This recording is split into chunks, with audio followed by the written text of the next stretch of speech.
Okay, we are live. You did it! 0 people watching. Woo! I'm watching. Wait a minute, I don't count. What do you say? I'm always watching. That's my secret cap. Yeah. All right, let's see. Well, yeah, I did announce. Oh, now it says 6. Okay, so hello, the half dozen. All right. Of views.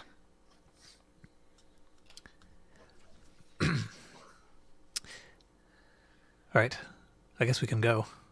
Just do it. Just dive in. Do I have the date right? I do. It's February 27th, 2022, and welcome to episode 251 of the Retrocomputing Roundtable. The RCR is a podcast about retro computer news, nostalgia, collecting, music, and the 50s, I guess, and whirlwinds. I don't know. Anyway, it's about whatever we talk about. We'll see what that is. I'm Paul Hagstrom, near Boston. I am joined by 2 retro computing enthusiasts today. Carrington Vanston in Toronto. How are you? Excellent. Awesome. I'm awesome. I'm awesomely excellent. I give you a silent thumbs up for the audio listening audience. Also joining us is Charles Mangan. Where should I say you're from? Where are you from?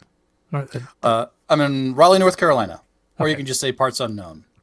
I'm joined by Charles Mangan. Charles unknown. Unknown Charles parts. Mangan That works of too. unknown parts of Raleigh. Mm-hmm. That's correct. Anyway, how are you? Like the Andrew Garfield Spider-Man, I'm amazing. I didn't know you were in Raleigh. I have a sister who lives in Raleigh. That's the end Have of you my seen story. them in the same room? No, Charles is my sister. This is what I'm saying. Nope. Excellent. All right. So So banter. yes, here we go. Sorry. Commence bantering. Beep boop beep. Yeah, so I guess the plan that we had started to follow was with episode 251 we were going to talk about things relating to the year like 1700 years after the episode number. So we starting with episode 250. Okay, I will patch that in. So it's now been 70 years, 71 years, no, 70 years. I don't know. Anyway, 1951 is the year we're talking about. So things related to 1951, where the sort of vintage computing era was kind of getting on its feet. But back then it wasn't vintage. That's right. Just fun fact. Yeah, there was I forget exactly what made me think of this, but for a while leading up to the year 2000, Conan O'Brien on his like late night show would do this segment like in the year 2000, and they'd do this like exactly. Yeah, I remember that. Yeah. They would do these little like mock future predictions or whatever. But the thing that was cool about that was that he kept doing that well after the year 2000 had already come and gone. There was a show, I think it was an Australian show called Beyond 2000. It was things that are going to come up, things that are going to be in your home in the year beyond the year 2000 or whatever. And after like at some point in the late 90s, it was still going on. It was still a show, but they changed it to in the days beyond tomorrow. Uh-huh. So in the days beyond tomorrow, it's already the year 2000. So we're going to keep talking about it. Yeah. It is kind of shocking, though, how long ago 2000 was. For a year that still sounds like it's kind of in the future. 2001 definitely sounds like it's in the future. I don't care what year it is. That's definitely a future thing. We should have skipped a couple of them. We should have just gone from 1999 to like 2006 or something, and then saved a few that were just 2001. It'll be an amazing year. Right. That will always be in the future. Yeah. The year that we finally get jetpacks. That's when we can finally Then check that that box off. Yeah. Who said all the years have to be in order? How boring. Yeah, I think there's a Stephen Wright one-liner that's like, why is the alphabet in that order? Is it because of the song? Because of the book. But, okay. Anyway, so 1951, a whirlwind year. Carrington has something he wanted to talk about relating to that. Whirlwind year indeed. I mean, like in our show notes, it talks about the Mark I and stuff. Like there's more famous computers than the Whirlwind, but I have a soft spot for the Whirlwind because nobody ever talks about the Whirlwind. And it seems like this computer has been lost to history, but it was like a cool and important computer. And I learned, when I had read about the Whirlwind, I learned about two different things that I didn't know previously. One was, this was the computer when I first learned about magnetic memory, because it was the first computer to use magnetic memory, which is so awesome. But I also learned about other ways to store data, one of which we've talked about in the past, and one of which we've never talked about in the past that I always found like mind-blowing. But to talk about the Whirlwind. So in the late 1940s, the US Air Force wanted to make a new style of trainer for pilots. So to make a flight simulator, essentially. And so the way trainers used to be done is you'd have a thing called a link trainer, not link as in like linkage, but like there's a person, like this guy, Mr. Link, and he invented a kind of trainer. Because if you're a pilot, like you go into the Air Force, you say, can you fly? Sure, I can fly, because you're like a crop duster. How do you fly? I kind of feel it. The same way, like nowadays, if you've been driving a car for a lot of years, I mean, not like contiguously, but like a lot of years of your life, you've been driving a car. I do look down at my instrument cluster, to use a fancy term for it, to say, like, oh my goodness, I'm speeding or whatever. Is my signal actually on? But for the most part, you can drive by just look around. You can feel it. You just kind of drive. But imagine if we spray painted all your windows black and said, okay, now, Mr. Fancy Driver, how you doing now? And so if you're used to driving little open cockpit planes and crop dusters and stuff, but then you're now going to fly a jet or the 1951 equivalent, I don't know what they had. You have to be able to fly by instrument. And so link trainers were these boxes you would put people in and have all the instruments to train a pilot to how to fly by instrument, but they weren't computerized things. They were just using gears and pumps and stuff to say, when you push the stick this way, this is what will happen to your instruments, so you can learn how to use a plane. But the Army said, the Navy, nope, the other one, Air Force, the one up. The Air Force said, we want to come up with a different sort of device. We want to come up with a trainer that we can put a pilot in that could be a bunch of different planes. We want to be able to reconfigure it. And we also want to be able to reconfigure it during the flight. The idea is like, okay, you're training, this is what a tailwind's going to do. And so you want to be able to make changes. So they approached MIT, sometimes said, people shoot at you. And these things or some people shoot. But the idea was that you want to be able to fly by instruments and really train somebody in something a little more robust. So they approached MIT, and MIT, a bunch of boffins, as they say at MIT, said, yeah, we can do that. It's 1949 technology. Of course, we got what we need. They didn't have what they need. They had to invent a bunch of things. So they decided we should make this a computer. It should be a computer-based thing. That's exciting and new. Let's do a computer. So they decided to do originally an analog computer, and that wasn't working. He said, let's do a digital computer. The ENIAC sounds fancy. Maybe we can do a similar sort of thing. And so they create a computer over a few years that then came out in 1951, and it was specifically designed to run these flight simulators. It was a flight simulator computer, but it wasn't like a flight simulator like Microsoft Flight Simulator. It was a computer that you could hook up to a box that you'd put a pilot in, and it would change all the dials and stuff in response to the pilot doing things with the instruments, and also response to the operators be able to change things on the fly. So because he needed to change things on the fly, that was a very difficult thing for like 1950, 1951 computer to do. And one of the main limitations was how long it takes to interact with the computer. Like if you've got storage and they need to have like a bunch of storage. And so there was only a couple of ways to have, if you want to have like 1 or 2K of storage back then, you could do a Mercury delay line. And we talked about delay lines before in an earlier episode. And I love delay lines because the mechanical ones, you can see the data going around, but it takes a long time. Like you send the bit out and it goes around. And the problem with Mercury delay lines in particular is it's a function of the temperature. Like the amount you can store is based on the ambient temperature or the temperature of the mercury. So you can imagine if you had, how much RAM do you have? Well, I've got 16 gigs up to 20 degrees Celsius. Beyond that, I start to lose RAM. The other thing about the delay line memory is that it's not random access. You can't say, oh, I need this bit from this byte over here. You have to wait for it to come back by. And if there's, like you've got 2K, you've got to wait for up to 1K to come back to you before you can say, okay, that's the byte I want. Yeah, that one. And they had looked at for this computer, because this was crazy for 1951. This is a parallel processing computer. It does a whole bunch of things. It was the first parallel processing computer, but it was a 16-bit. It was 16 bits at once, which is crazy. And so they were going to do a bunch of Mercury delay lines and say, okay, it doesn't give you true random access, but it can get you quicker. And it kind of fell apart.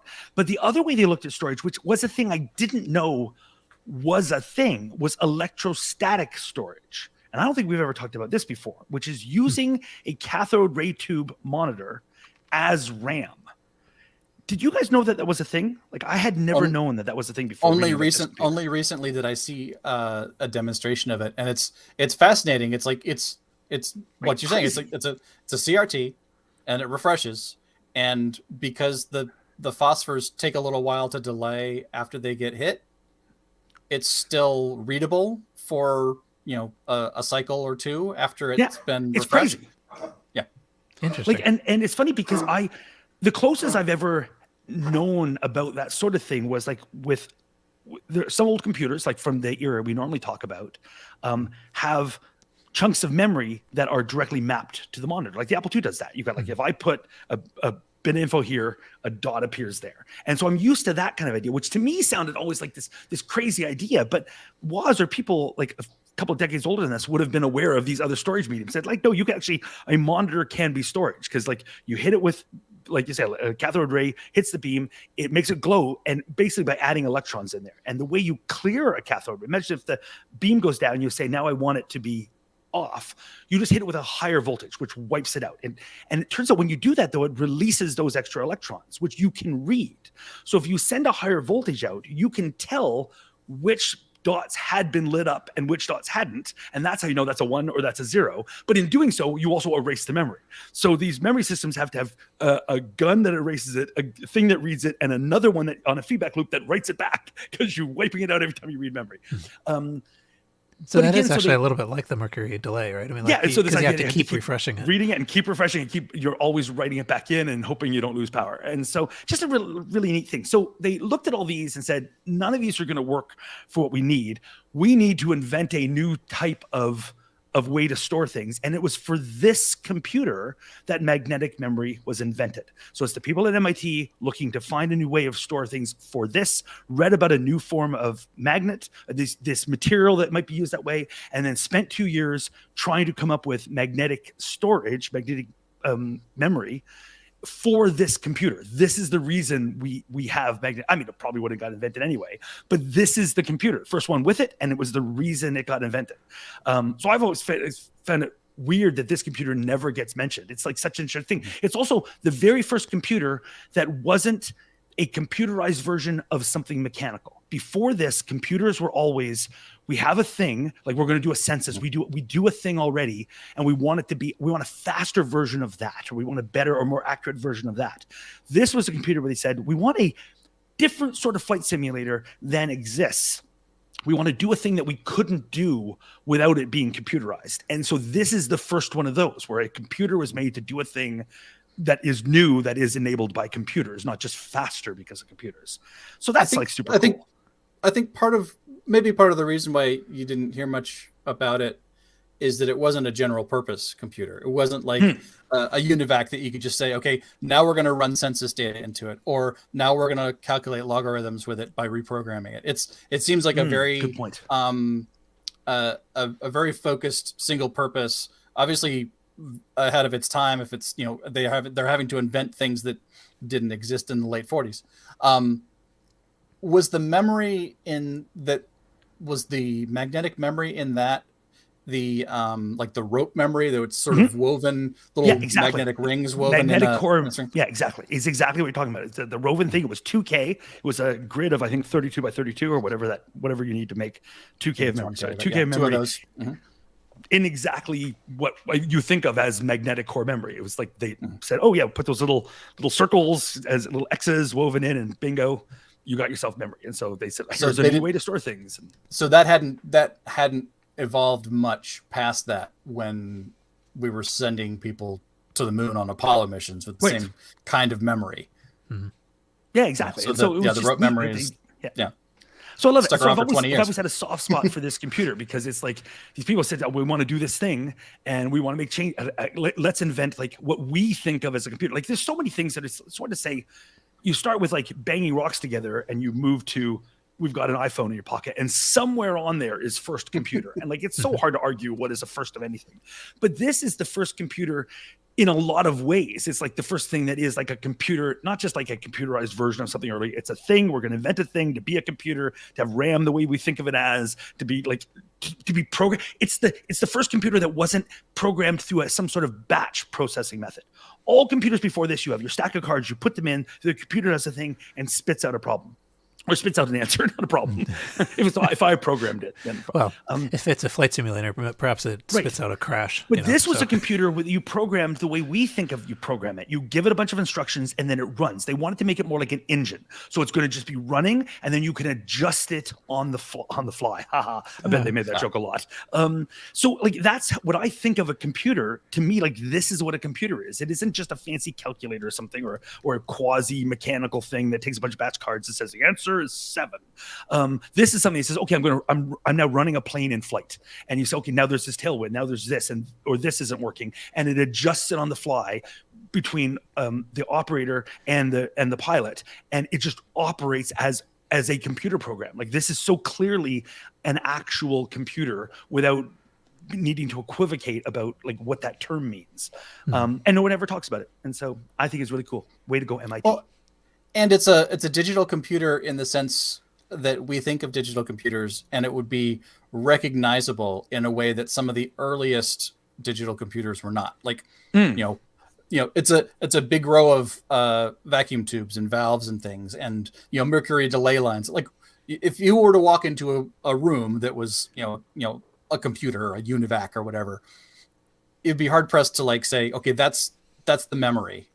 Or is that the memory? It's all just a bunch of things that have been replaced by newer and faster and more digital type things.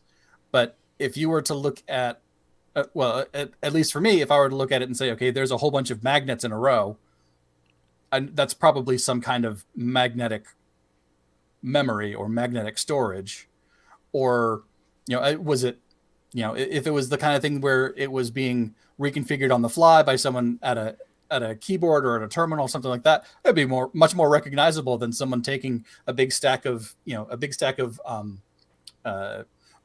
punch wires and patch wires and stuff and slotting it into a slot, because that's how you programmed the earliest machines. It's like, so we have basically a bunch of and or gates, and they're all plugged together with telephone wire, and then we slot that into this giant cartridge, turn the machine on, and hey, it's a different machine now.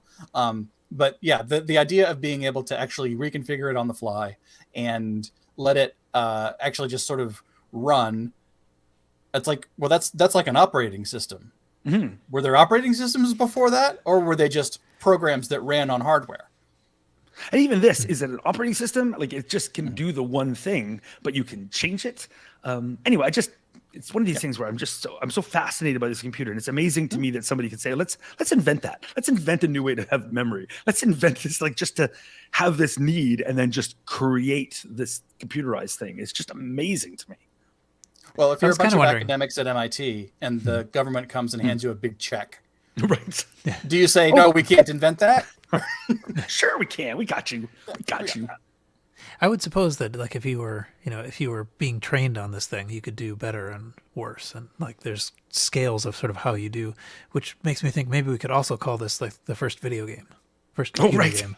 Yes, you have failed. Put a quarter in the side. You have done slightly better than your comrade here. So that's it. That's my favorite computer from 1951. That's pretty cool. I am pretty sure I've never come across that before. So. And I think Charles, I always kind of wondered why nobody talked about this. I think Charles, the answer is obvious now that you said it, it's obvious. This was a military thing specifically for flight simulators that the public is never going to hear about or touch.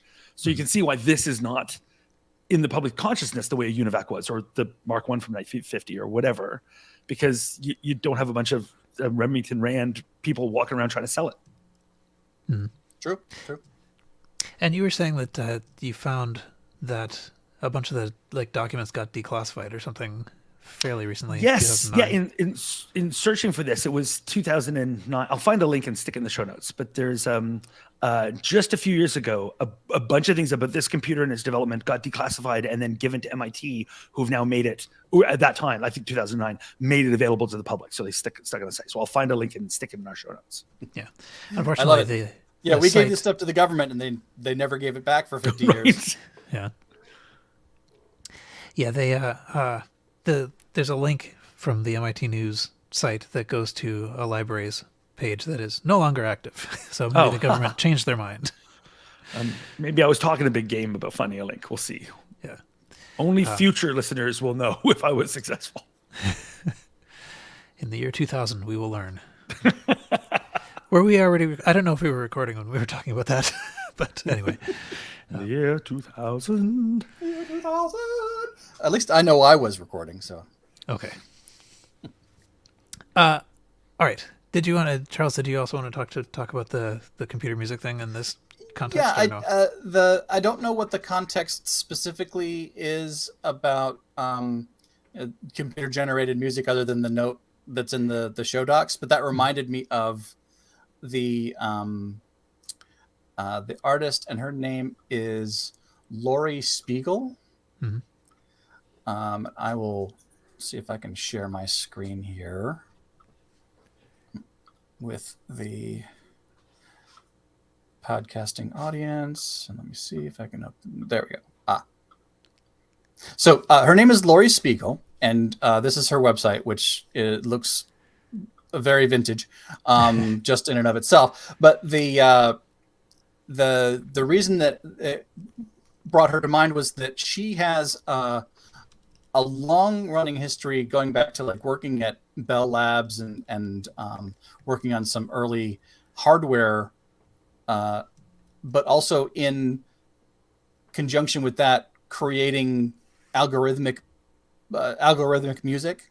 So she's got several albums that she's recorded of algorithm-based musical things, and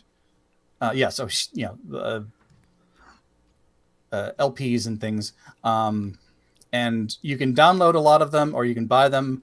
A lot of them are maybe difficult to find on the original media because they were, sort of niche back then, even in the 60s and 70s. But you can still find a lot of things on the internet. But what really sort of interested me specifically was the Mac version of her algorithm music generator, for lack of a better term, called Music Mouse. And for those of you on the stream right now, you can see Music Mouse, the website. It is an intelligent musical instrument for Mac, and it goes up to OS 9. I want to say it was originally came out for System 6 and early black and white Macs, but it has a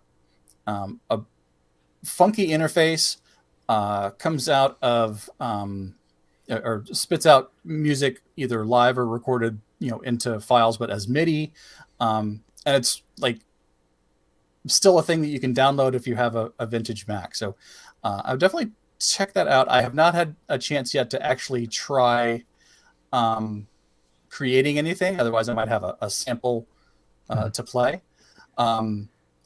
But I get the feeling that my control of a music algorithm is probably going to be about the same as my control of a musical instrument. So I would not want to subject that to you. But yeah, it's 1985 originally. Wrote the first program on a Mac 512K. So that's how far back it goes.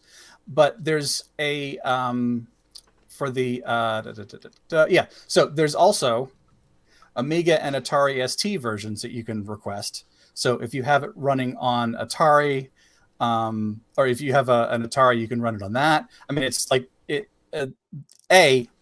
pretty pretty cool music generation algorithmic stuff just kind of fascinates me that, you can make something that sounds a little bit like Beethoven if you put in the right inputs. But what's also really cool is that she's still hosting this. She's still out there, giving away the software for, I guess, for nothing, but yeah. Cool. Very cool. Yeah, I had not come across that. No, When me you neither. when you mentioned that before, let's see if I can find it. Carrington and I were talking about the fact that it reminded me at least of this "Look Around You" episode in which they designed the song "Little Mouse." So, at any rate, if you're anyone who's listening to that who doesn't know what I'm talking about, go find that and listen to it or watch it. But yeah, okay. So this is maybe a little bit out of order, but the reason that was in the show notes as like a thing for 1951 was that one of the things that happened in 1951 was that the Ferranti Mark I computer was used to make computer music. So this was it was a kind of a first. It was a thing that some engineers stayed up all night and made the thing play "God Save the Queen" or some sort of thing. This is basically the computer that Alan Turing was working with. So there's a little article that talks about that, and actually somewhat there was a recording made in 1951 of this event, and it's kind of interesting to listen to. You can hear people sort of like laughing when it gets through a few notes and then crashes. And whatever. But there was a restoration of that recording, because it turned out that the recording was it needed restoration. Like, it turned out that the speed wasn't quite right. So if you listen to it unrestored, it's playing notes that they knew the thing couldn't play. Like there's only certain things it was able to do, because it has I forget what the Ferranti had the capacity to produce an instruction called a hoot, which produced a short burst of sound lasting a fraction of a second. So it actually was sound coming out of a speaker and not like tuned in on an AM radio or something. Right. It was made using this hoot instruction. As an Apple II user, I will not judge its limitations. Yeah, well, I was going to All say I have it's to say about exactly. that. It's the same thing. It's the same way that the Apple II makes noise too. You just you can make the thing click. That is all you can do. Yep. But that's not even a hoot. I mean, come on, that's a click, a hoot. Oh. I don't know. A hoot trumps a click any day. But I actually don't know what the basic sound sounds like. Although the music that came out of it, sounded pretty reasonable. So it didn't sound to me like it was made of hoots. Well, it's the same thing with the Apple II. Yeah. You get stuff and it doesn't sound like it's made of clicks. It's just you're varying its speed, and suddenly it sounds like a continuous tone. And it may just be that the instruction was, the mnemonic for it was 4 characters long, and the best they could do was come up with hoot. Yeah, it could be. Anyway, it's also pretty interesting to read the stuff about actually how it was restored.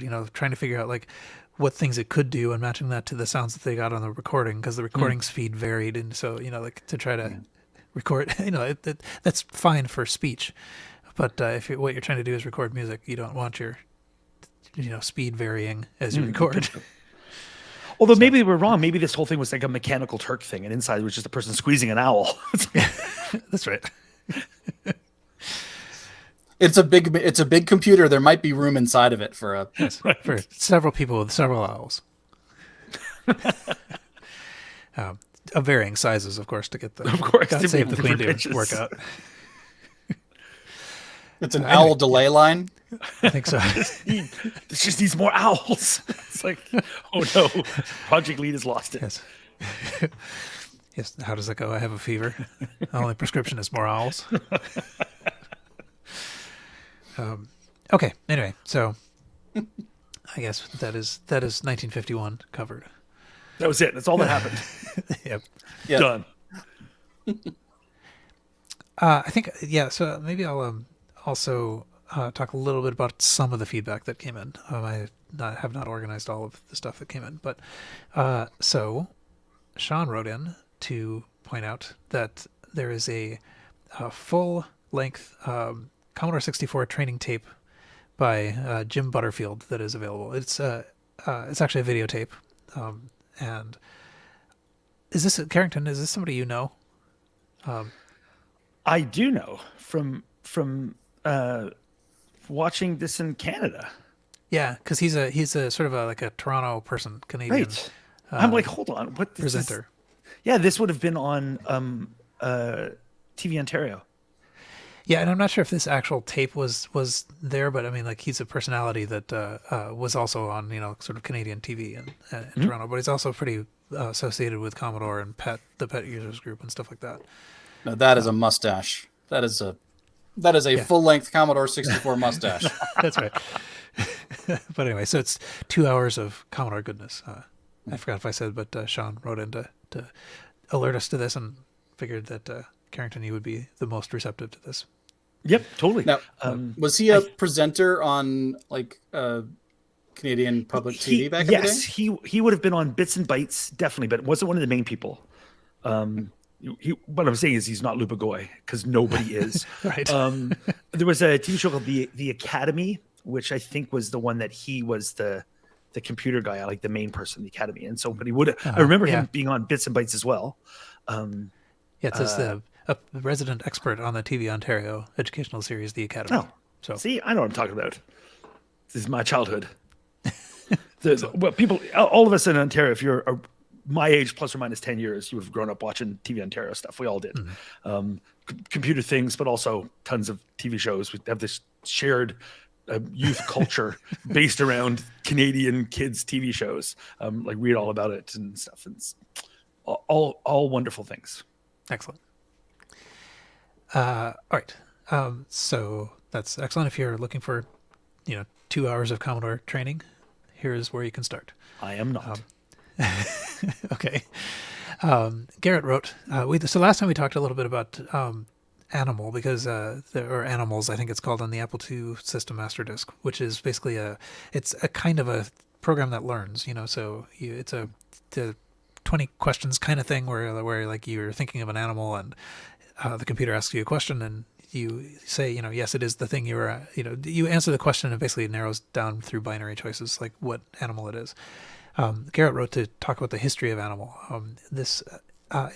He said he thinks it was published first in David All's Basic Computer Games book. And that's timely. Yes, I will just put up your screen because it happens to be there. I have that shared for something coming up. That's so funny. But anyway, yeah. So apparently it was in that book, and it was originally developed by Arthur Lerman at Dartmouth, and subsequently shortened and modified by Nathan Teichholz at DEC and Steve North at Creative Computing. So it has a long history. In other words, I think Earl was saying that he wanted to see the source code. It is represented in various places. Well, Dartmouth is where BASIC originated. Yeah. So it would not be surprising if some of the earliest programs to demonstrate it came from their publishing, their publications. Yeah. And I guess the last bit of feedback was Sean sent a link to a Ricardo site, which I think is like an auction, an Italian, actually I'm not sure, Swiss auction site. I'm not sure. .ch, that's Switzerland, right? Well, the language on the site is German, right? Which could be Swiss. Yeah, Swiss German. Yeah, .ch is Switzerland. But anyway, to the 3D construction kit, which is I guess it's a ZX Spectrum program, but it is also Sam Coupe compatible. So there we go. Sure it is. Whatever. Anyway, so just in case you're looking for a 3D construction set for Can't believe how many people are still trying to push this whole idea that the Sam Coupe was a real computer. Now, what year was that 3D construction set from? That is a good question. Because it says build your own virtual reality, which is would have been a very early use of that term. 1991. Oh, well, never mind. So So, when was the Lawnmower Man? Seems like about the same time, right? I don't know. I've put it out of my memory. I have repressed that memory. All right. You didn't refresh your cathode ray tube, and it's just, That's right. It's gone. Intentionally.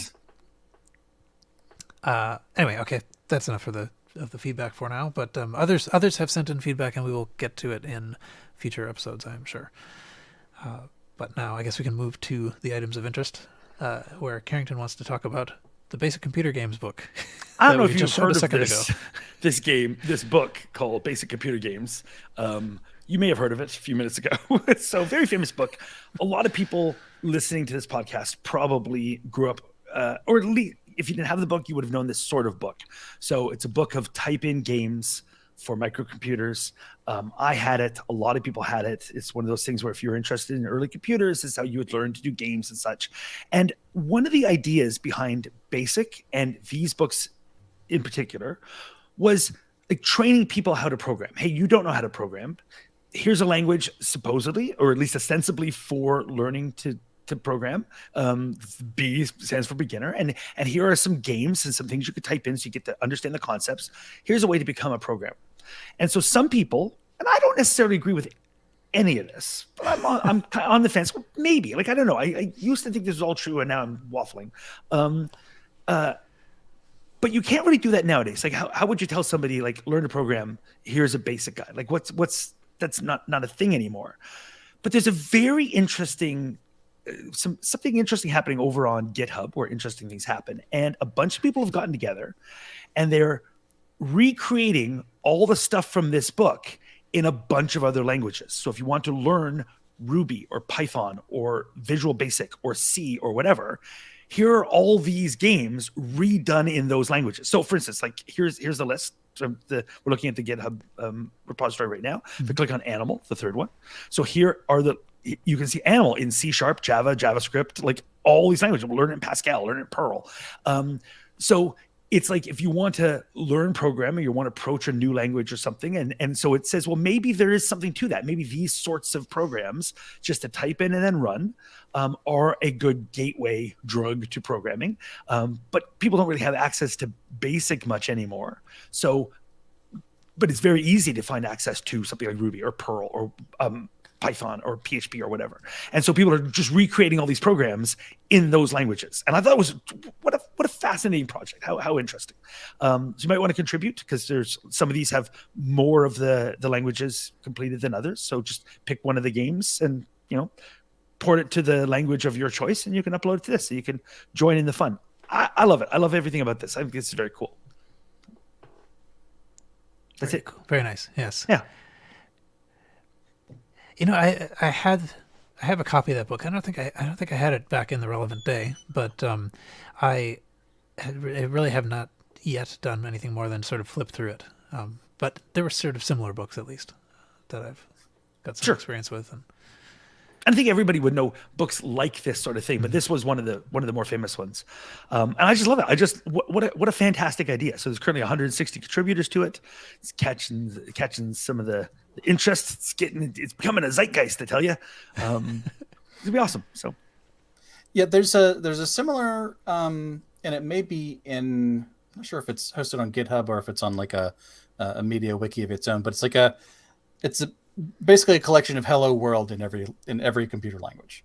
And there's a similar sort of thing where it's if you want to display a bouncing ball on your screen, here's 50 different computer languages and examples from authors that are experts in those languages to do a bouncing ball in Python or in COBOL or whatever. Not that most of those have graphical things, but the sheer number of ways to do Hello World and how long and complicated some of them are is fascinating to me.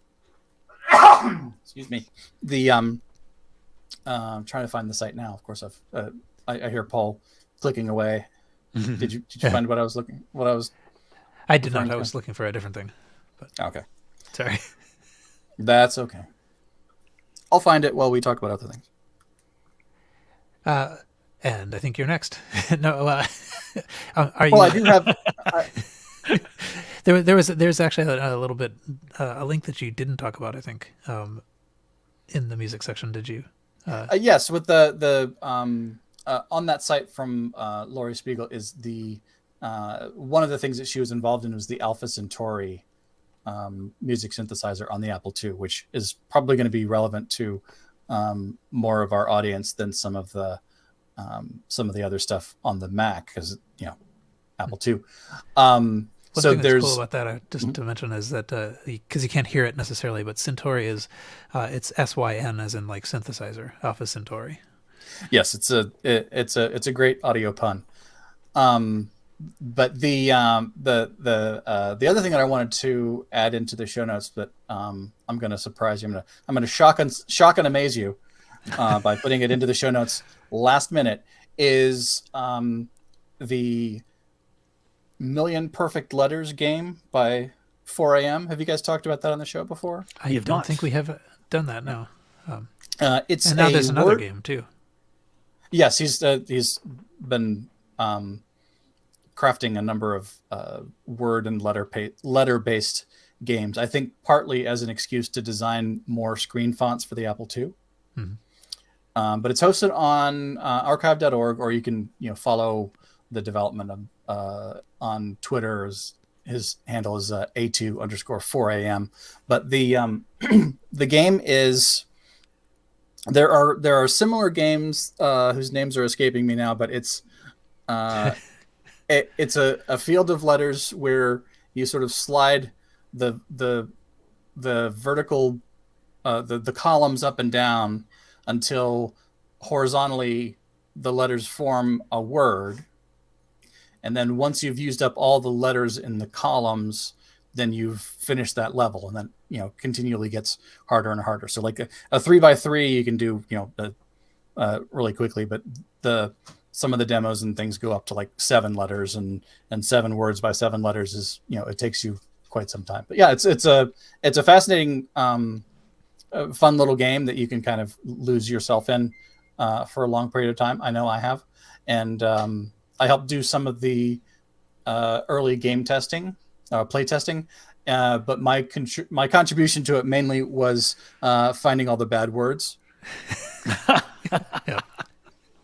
that you could form by moving things around. So I'm probably the inspiration of several bad word finding algorithms or scripts or whatever it is that he has to run all of his word combinations through before they go into the game. So you're welcome. Very cool.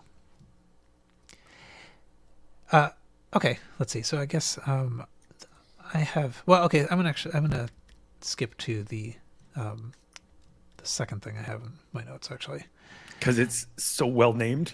I love it. Yeah.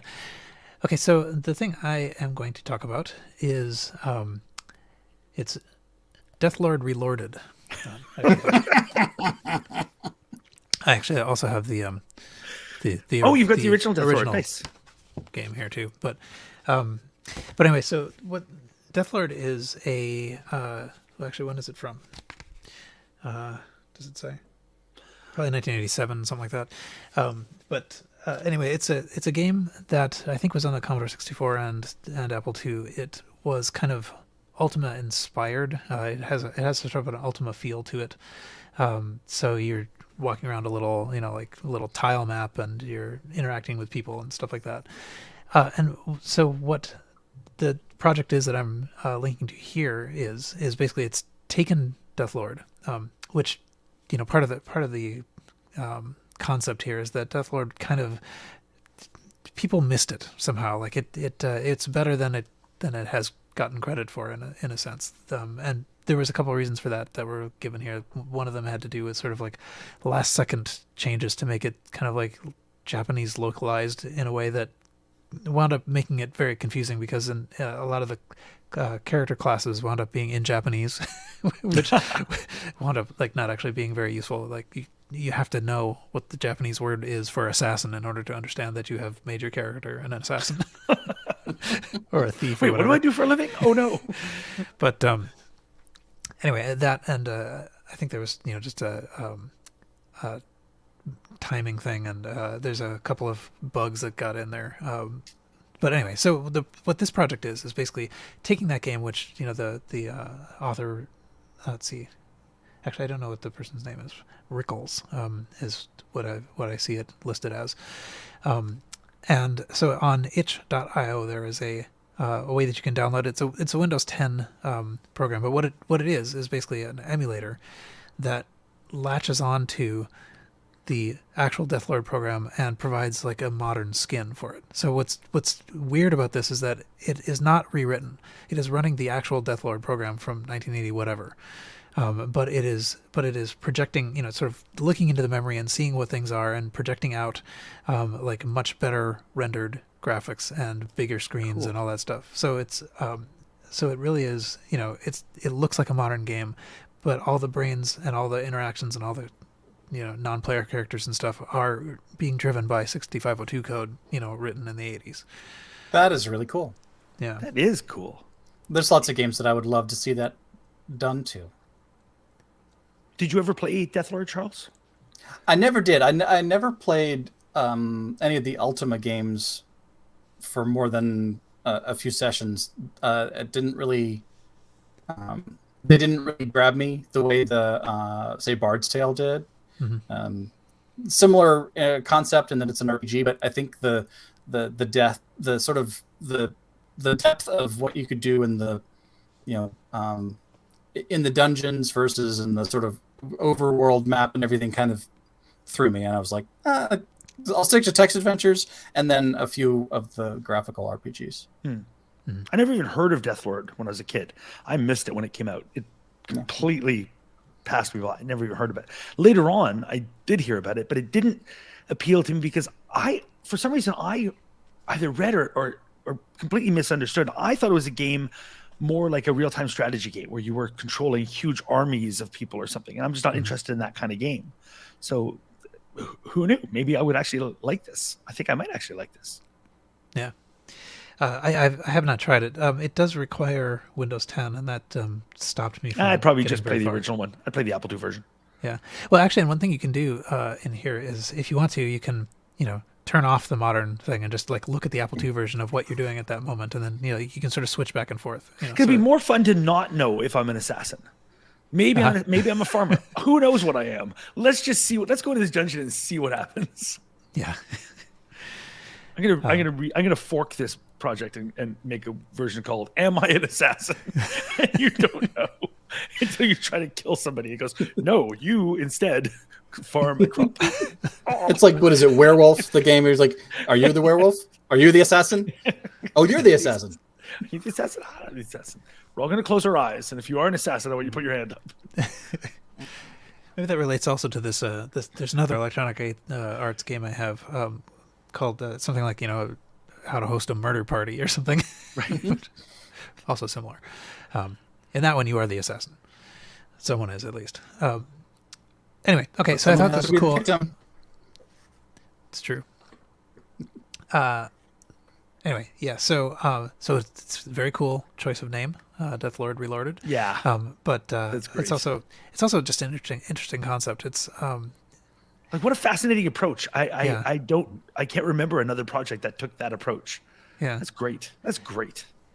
It reminds me a little bit in a very tangential way to a thing that I did back when, I don't know when this must have been in like the early 90s or something, when there weren't all that many Apple II emulators. There was one that was called Stop the Madness, and it worked on the Mac. Yeah. Mm-hmm. And it had a little screen, and, it did pretty well. It ran Apple II stuff. But one thing it didn't do was save. So like you could write a little basic program and save it on a disk image, and then when you quit, the disk image was gone, and all your work was lost. And so I wrote a little sidecar program that would sit, sort of next to Stop the Madness, and it would investigate the memory within Stop the Madness, and when you wanted to save the image, it would grab the disk image out of the place where it was stored inside the memory that was allocated to Stop the Madness and save it. So in a sense, it was really sort of like an outside monitor, grabbing stuff, and that's sort of what this is doing. It's kind of like it's letting the Apple II run and do its own little thing, but it's watching what it's doing and it's projecting a much nicer sort of environment. So one thing that I had considered, it's on my my list of ideas that I have not yet gotten to, is a you mentioned like sort of a sidecar or an external monitor program, but something that does that same sort of thing with a modern Apple II emulator, but gives it like a screen reading capability. So you could be, you're playing your Apple II game or whatever, and this whatever shell or whatever that's around it would be able to do things like reading or give you audio clues of like if your joystick is over or your cursor is over a thing, it's like what color is this, what hex code or whatever. But even just the idea of you fire up pitch dark or whatever and have the emulator speak to you what the text adventure is showing you would make things a lot more accessible for visually impaired people. And it is not super trivial, as an exercise, because really it's just a bunch of dots on the screen. Like it really does have to be something kind of like a character recognizer or something, or be able to read this the portion of memory that actually represents the text screen for a text only game, but then also know when it refreshes and how much it refreshes, so it's not reading you the whole screen. And then there's places where the screen gets split, and then there's like menu bar, the middle bars and things like that. So it's not completely trivial, but it would be an interesting maybe a hack fest or something to try and have that have a crack at it. Yep. All right, cool. What else? Oh, I'm the only one that has any other things here. Paul. I switched the order, and then it didn't matter. Because actually, part of the reason I switched the order of the two things I was going to talk about was because I wanted to remind myself about the first one while people were talking. But that's okay. Too late. Yep. Too Okay. bad. So we'll see how this goes. I think I can kind of remember it. It's going to go great. I'm excited to see what happens. I came across this. I think Jason Scott tweeted something about it or something. I forget exactly how this came across my radar, but it's about the text adventure game called The Hobbit. And so there's, I think we talked a little bit about this IF50 project. Which is so good. That project is so amazing. So for people who don't know, it's a series of articles about big moments in interactive fiction, basically big game. Oh, it's so good. They're all fantastic. Yeah, and I think there are a number of articles that we intended to talk about, but have yet to get back to. But this one was about the Hobbit, which is of course it's a J.R.R. Tolkien inspired thing, which is also kind of amazing. When you sort of hear the story, because essentially what there's a Australian publishing house. I think it's Melbourne House or something. Let me actually go. I'll go to the Digital Antiquarian story about this, which also sort of talks about the same thing. Here we go. Melbourne House it basically wanted to sort of get on the bandwagon here of like publishing computer games and interactive fiction and stuff, and so they hired. I think it was a couple of undergraduates basically to kind of like first of all they got permission to use Tolkien's work and then handed it off. Which is surprising that they even asked. Most people would have just said, "Oh, we're going to write something and throw a bunch of hobbits and elves in it and not even bother." Yeah, but so essentially what they were aiming to do was to really make this like the best interactive fiction thing, game that you could make. And so one thing they definitely wanted to get away from was the 2-word parser and stuff like that. So it's supposed to be very sort of linguistically sophisticated, and another thing that they also wanted to do was give the non-player characters personalities. So they would do things kind of like they would have a sort of range of things they would do. It wouldn't be the same thing every time. And so it gave a certain replayability to it as well. So it wasn't just a series of like puzzles with sort of like a facade of some story around them. It actually was really trying to get into the characters and make them behave in a way that's sort of familiar to people who know the books. But then essentially the bottom line of this was just that it turned out that it was a terrible game. Because a lot of times these characters would they would go do something in a place where you weren't, that would make the game unwinnable. So the characters would fail to pick something up or whatever. They'd fumble something when they were trying to get something, and then something you would need them to have later they don't. And or they die or whatever. It was an interesting concept though, having the characters be able to basically move around their own volition. That if you're like one of the examples I think given in the stuff you're linking to says you can be trapped in a cell, and one way you might be able to get out of it is instead of like trying to find a key or whatever, if Gandalf is on the other side of the one wall, you can shout to him, Gandalf, like go north, go east, take the key, open the door, and then you wait a few turns. And it could be that Gandalf then opens the door, or it could be that Gandalf gets killed carrying out what you thought, and you're now just too bad. You'll wait forever. You killed Gandalf, or it could be it's just because they're just moving, and something else can happen. And that's such an interesting advanced concept for a very early text adventure, like a 2-word parser text adventure game. Yeah, and it was also pretty impressive. It also did this.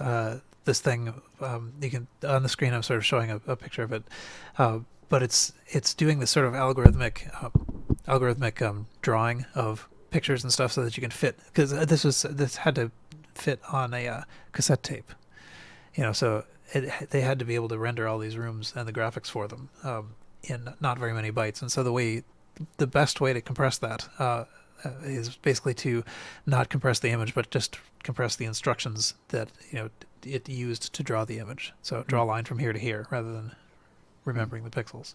We talked a couple of episodes ago. Mystery House. Yeah, just about Mystery House, about Sierra, and that idea, like coming up with that, is covered in that horrible book that I gave a glowing review to for about what's his name, Roberta Williams' husband. Yeah. Who knows? Ken Williams in his book of awfulness. I thought you were like specifically trying not to refer to him. I would like to not. He who shall not be named. That book. It's like it stained me. But he talks about this in that book, like it's a brilliant idea he came up with that no one had ever come up with before, and it was the best thing ever. And Roberta was lucky to have him do it for her because she wouldn't have been able to finish the game without him. How are you still married, dude? It's unreal. Anyway, yeah. So I think it's sort of the Hobbit game is just sort of a funny thing, that it basically got released. It was a big intellectual property given to a couple of people with overambitious ideas, and you wound up with these things. There's a quote here. Somebody talking about, in one game I played, Gandalf had the odd habit of picking up dead bodies and walking around with them. In another, the goblins captured the wood elf, and when I was thrown into the goblins' dungeon, the elf immediately threw me into the whatever, it doesn't matter. But essentially the randomness that could easily keep you from being able to win the game. Well, in the article, it talks about how the lead programmer that had responded to the job ad essentially on the campus had only ever played one adventure game. Said like it played a bit of adventure and mapped out the maze, and as soon as it was done, said, I'm bored. Like, I hate the old John, don't want anything to do with this. And this was the person put in charge of doing this.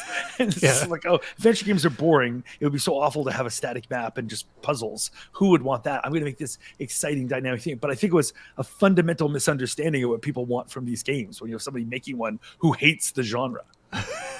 Right. It's again ahead of its time for the idea of an open world, anything can happen kind of game. I've never played it either, and I love text adventures and adventure games of all sorts. So it's now on my you're list. warned. Yeah. I'm warned. By a group. I'd already heard it was pretty terrible, but I want to play it anyway. I want to play them all. Yeah. You can certainly play it on archive.org in the Spectrum version, and you can get you can buy it on eBay if you want. It comes in sort of a nice looking box. There's 2 different boxes. I assume all the problems are still there, but in fact, I think it says something on the back, that something along the lines of let's see. Well, anyway, I thought it did say something about the kind of replayability and how it's different every time and stuff. But you can also get a red box. I think the red box looks kind of nice. The red box is the one I'm more familiar with. Yeah, that's one I see come up quite a bit on eBay, and that's the version I've seen before. Yeah, I think I have at least one of these. I don't know, but at least one. Not at hand. Paul's only got 3 of them, so it's pretty rare. $200, holy moly! Yeah, well, this one's still sealed. Shrink wrapped, yeah. Yeah. Oh, I do love to open a shrink wrap box, but I'm not dropping $200 on this game. That's right. Well, you could save $50 if you don't care about the shrink wrap. Yeah, I think it's just rare enough that. This one included a copy of The Hobbit, the book. So the game came with a copy of The Hobbit. Oh, interesting. Right. Not that it would help you with the game. Maybe you needed it. Maybe it was turn to page 1704. What does Smog say? That's the first line. Right. Smaug. Sorry, Tolkien people, don't email me. Yeah. Or it's like Hitchhiker's Guide, where if you've actually read the book, it is actively discouraged. That does not help you at all with the game. Right. I like that game. I do too. But it's, see the it's Eat so My Brew different. episode in which Charles was on it. Yeah. Oh. It's so different from each of the iterations of the Hitchhiker's Guide in different media are so different from the previous that knowing one would not help you with playing the game at all. They did I forget what number years anniversary edition on I think it was like the BBC site or whatever, had a kind of a nice little interactive way that you could play it. But and it warned you, like, basically, you will this game will kill you often. It's the only way you can learn. Yep. Which is, and it is actually fairly funny that it lets you continue interacting with it, even after your character has died. It just admonishes you for, like, trying to be so active while you're dead. Okay. I think that is actually the end of the items of interest and news that we had. And now, a word from our sponsor. And then a great gift idea. Yeah, right. I'm so tempted to purchase. Right. I have found and put into the show notes under my items of interest the link to the Hello World. It's helloworldcollection.de. Okay. That has 440 different languages of Hello World. Cool. In German. Well, no, the site is hosted in German, but it has it in multiple languages. Yeah. Actually, when you were saying that before, it reminded me a little bit of there was a project. I remember this basically from like the middle '90s or whatever, that trying to translate the phrase "I can eat glass" or something like that into basically every other, like, all kinds of languages. Let's see, I can eat glass project.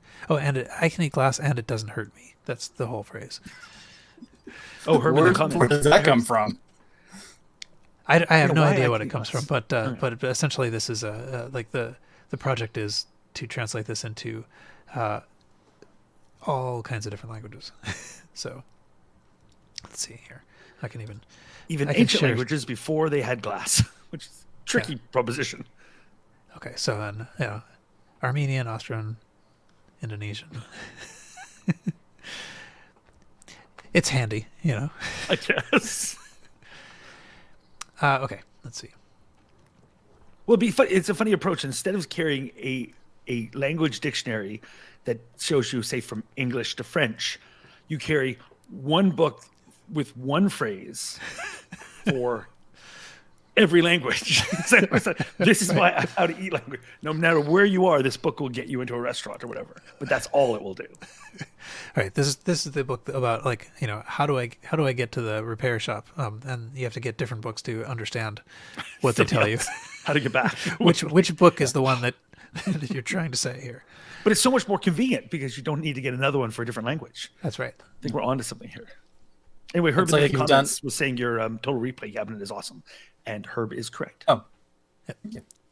And the it's like you've taken the Excel spreadsheet of phrase books and rotated it, and so now you have a phrase book that is just the one phrase, but all the languages, as opposed to all the phrases in one language. So it's the pivot table of phrase books. the pivot. That's the word I was looking for. Thank you, pivot table. Oh my god. Yeah, I was also trying to figure out.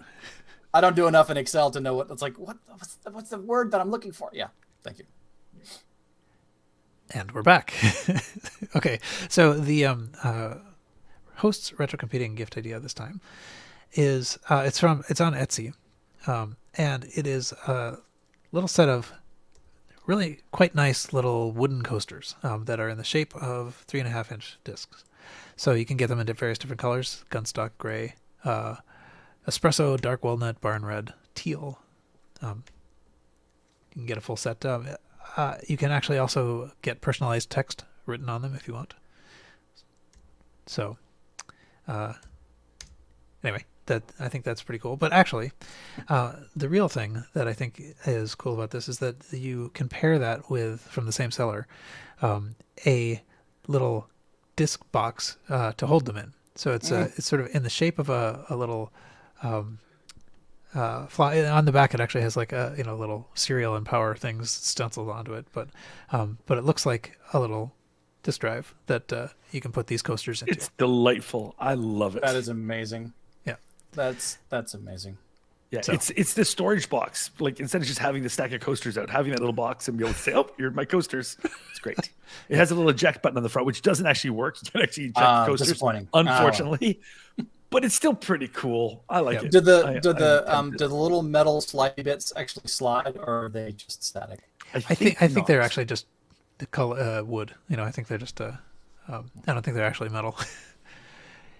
However, it is about the coolest looking thing I've seen for a long time. So yeah, and the price is in Canadian dollars. That's right. So it's, for some reason, Etsy keeps doing that to Paul. That's right. So 40 Canadian dollars will at least buy this. I don't know what the shipping would be, but depends on where you are, I assume. I don't think it's let's see. I don't know if it actually says where they're shipped from, but I don't think it's from Canada. I think it's just that for some reason my it's been localized as if from Canada for some reason. I just love it though.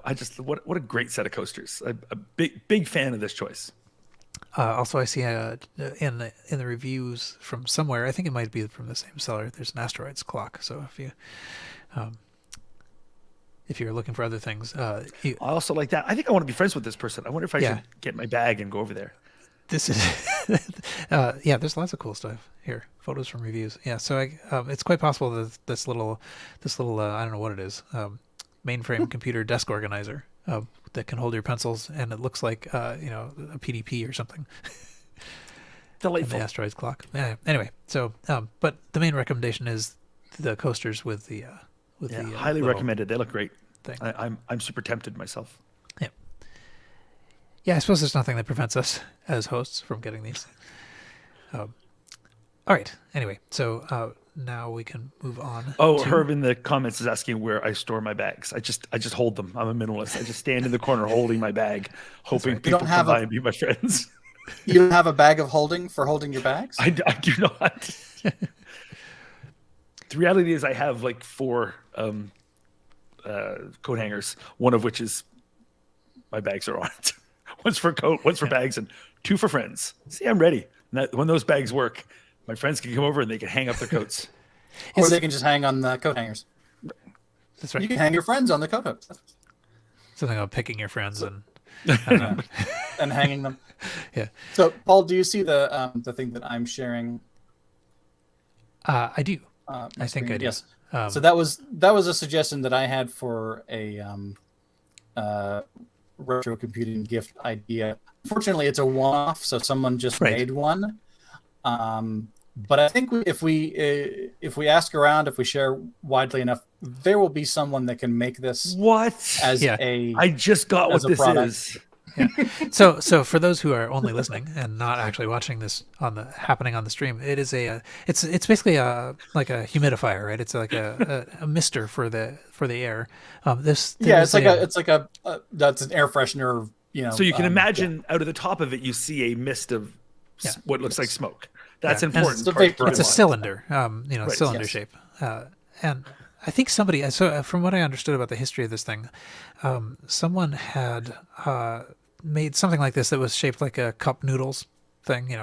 So it was sort of possible in Japan to get a little cup noodles thing that was, it looked like a cup noodles thing, but would sort of like the steam coming out of it would be the misting.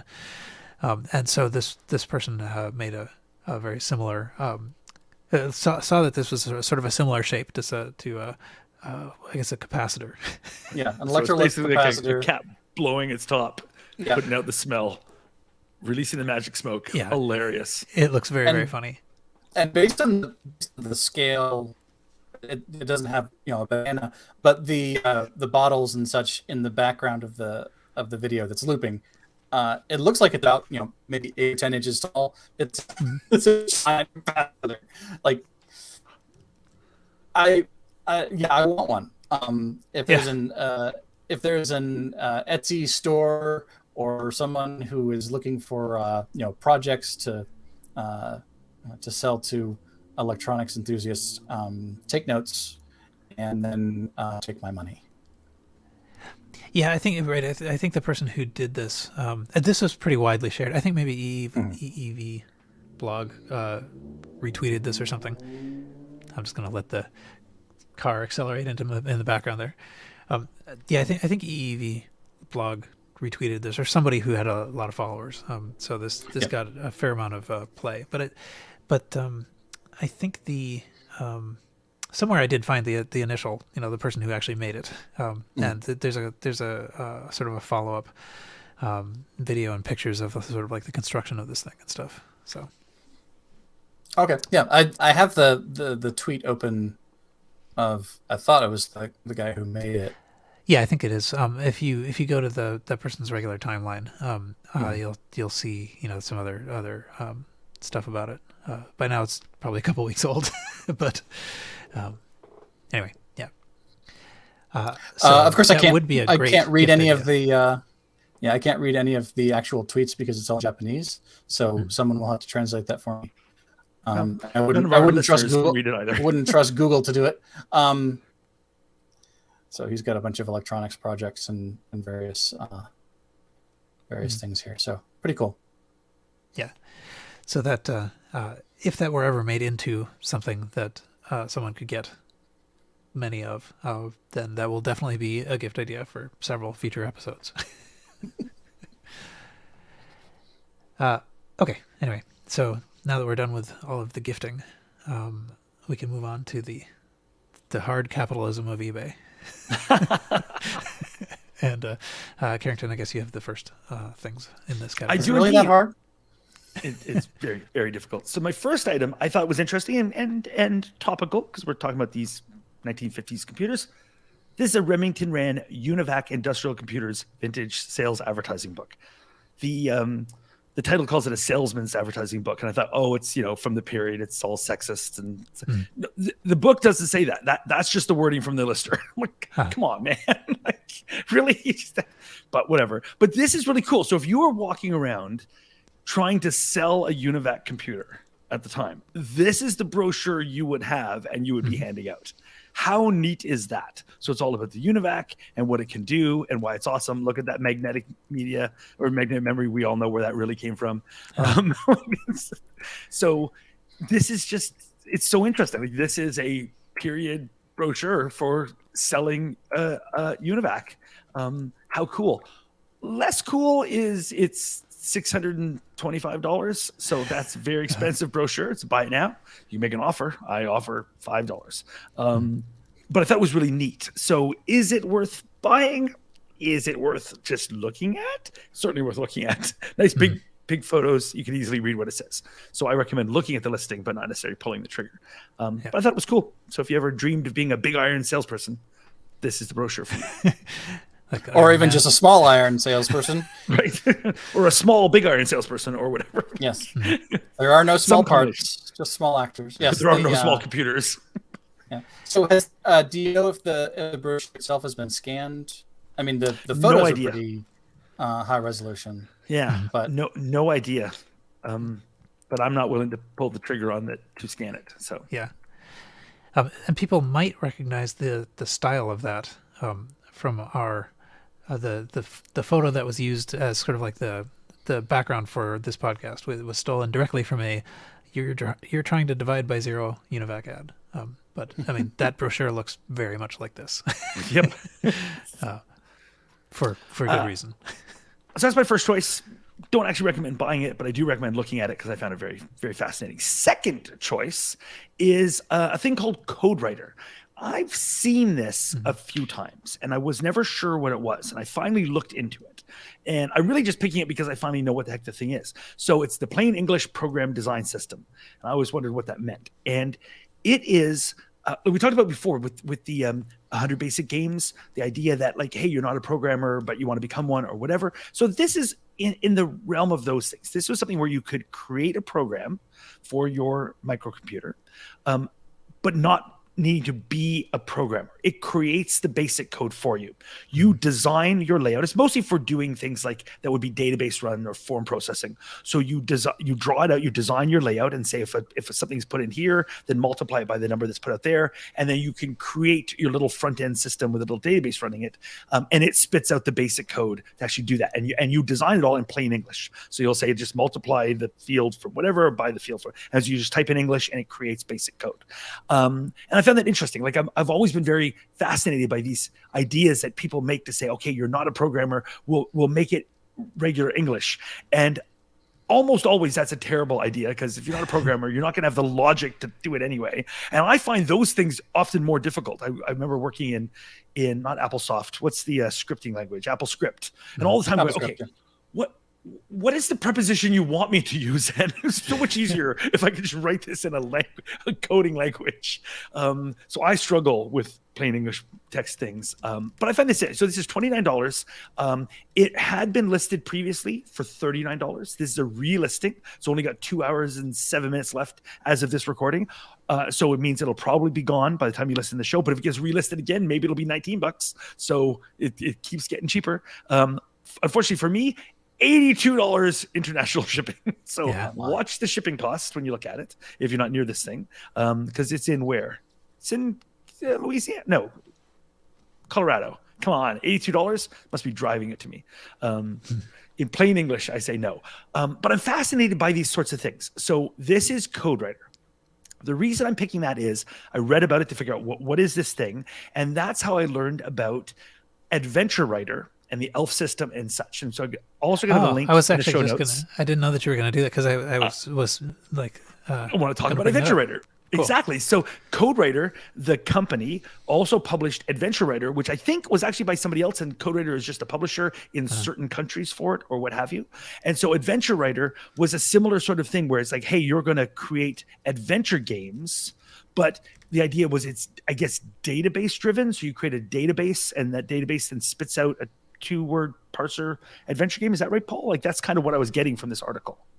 I think so, yeah. I mean, all I was going to say about it was that they also made Adventure Writer, and I have a picture of it sitting on my chair, but I don't have it handy. So okay, well, so the Adventure Writer, which I didn't know about, and I'm so interested in, and currently working on a text adventure game.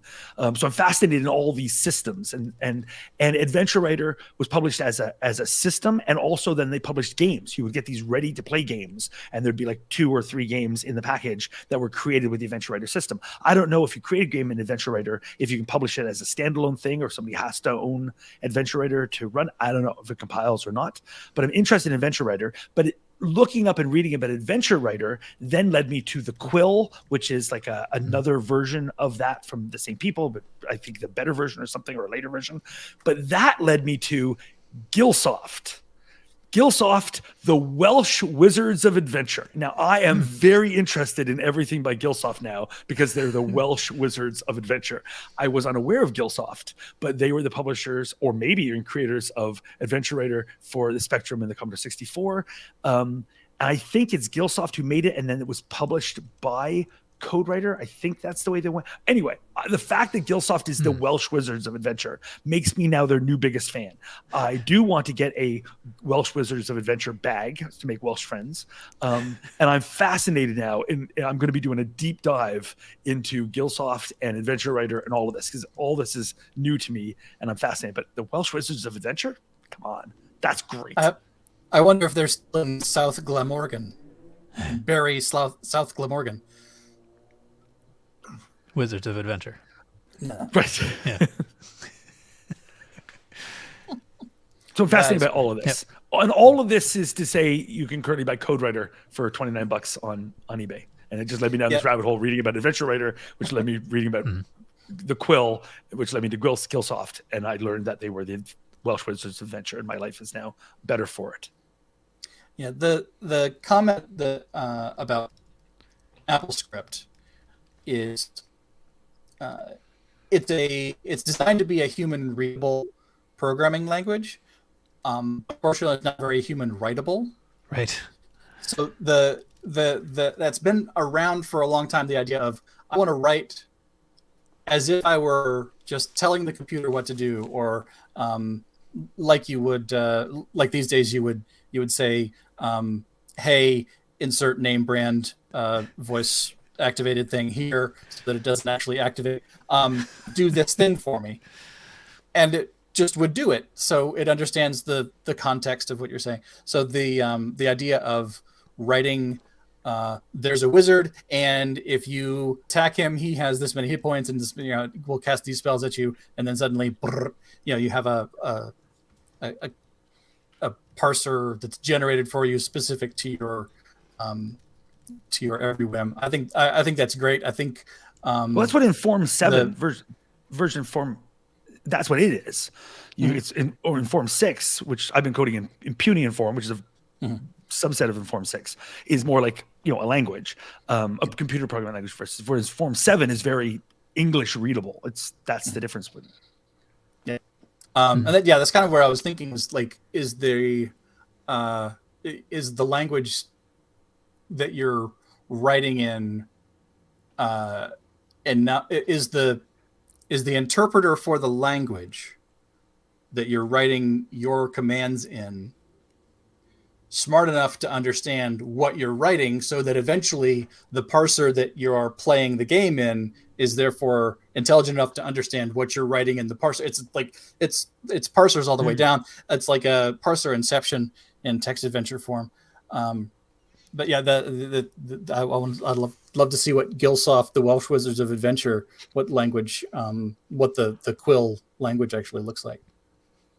I hope that it ends up that at the bottom it's logo, so that it really is like parses all the way down until you get to a turtle.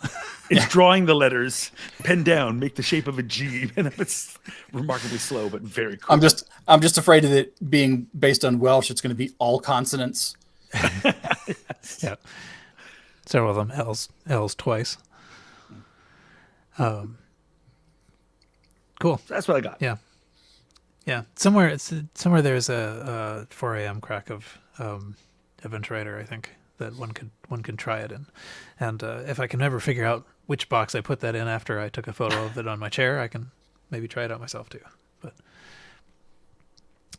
okay, let's see, Charles, you have the next of the eBay auctions. Open up my. Oh, you've already got it. Never mind. Oh, sorry. That I didn't realize. I thought that was your screen, but it is apparently my screen. If you'd like to put your screen up, that's also fine. So let's see, window with the thingy, and no, that's the thingy. There we go. Okay.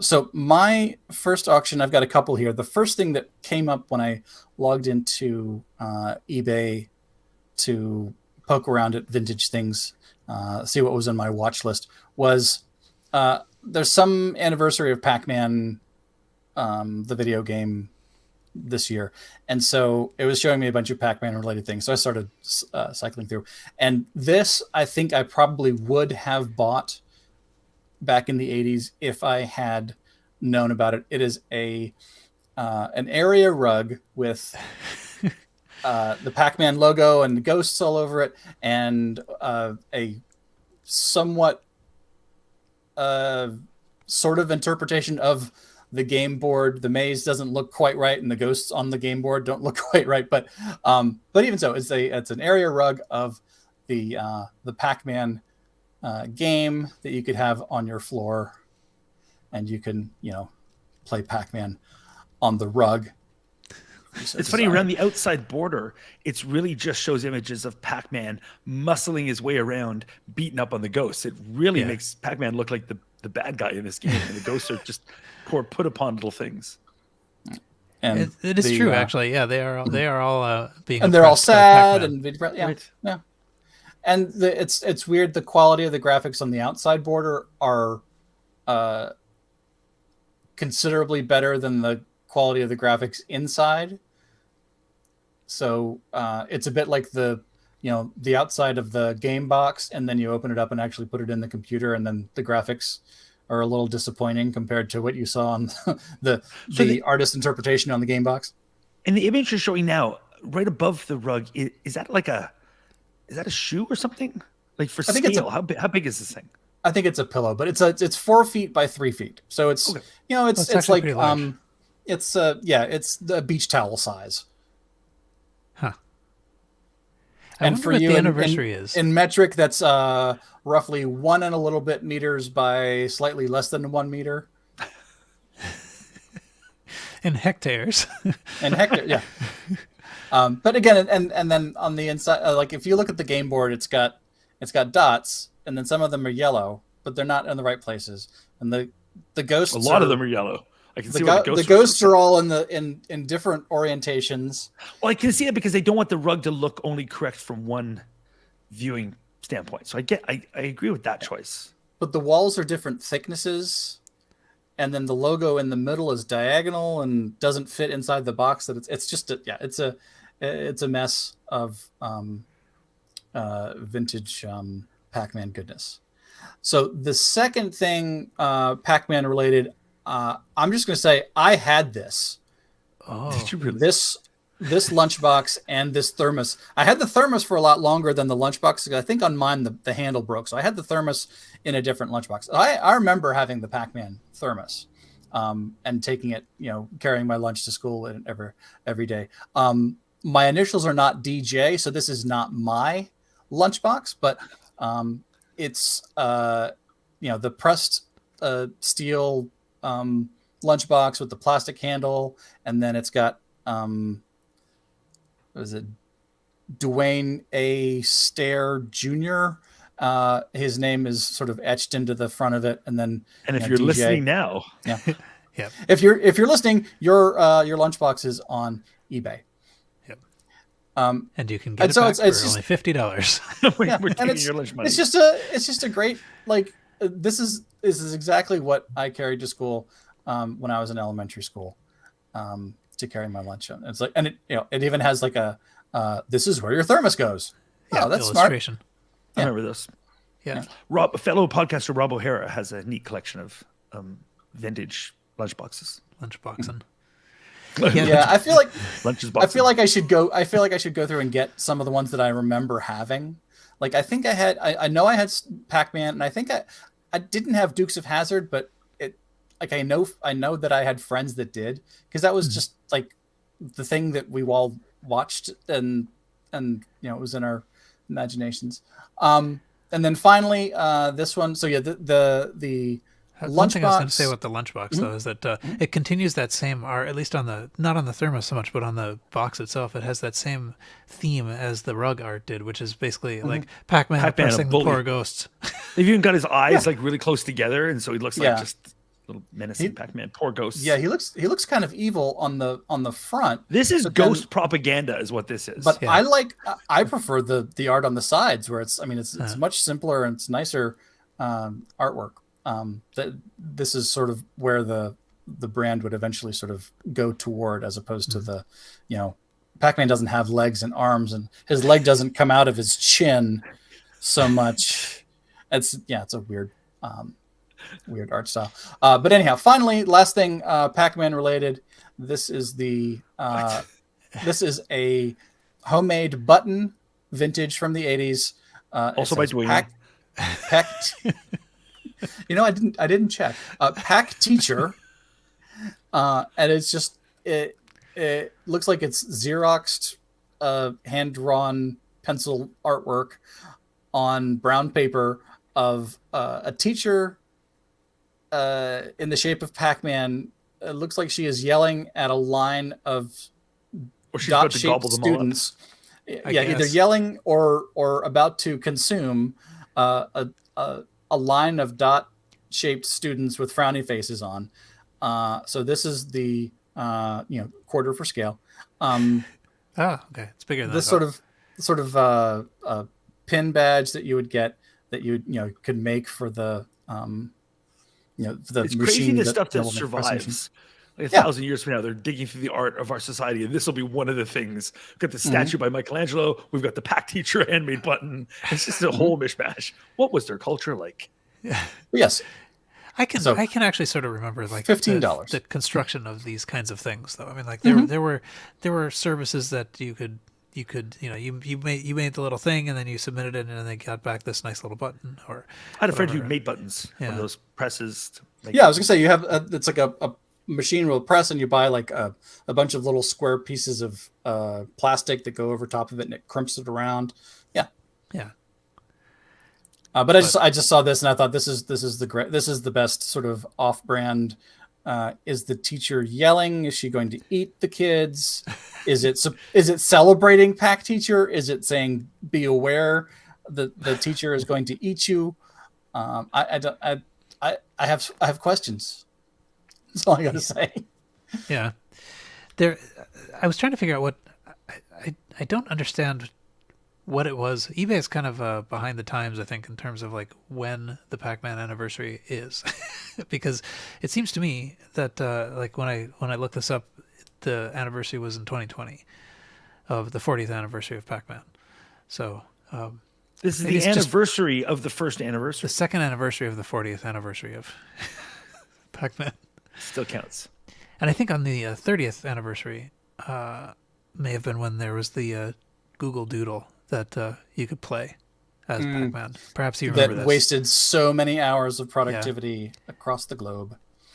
That was pretty good. Yeah, I'm trying to find the promo, but it was like like I said, when I first logged in, it was like something to do with Pac-Man as the reason it was showing me all the Pac-Man related stuff, but I don't see it anymore because now I'm logged in and it's like you're already here. You don't need the promo anymore.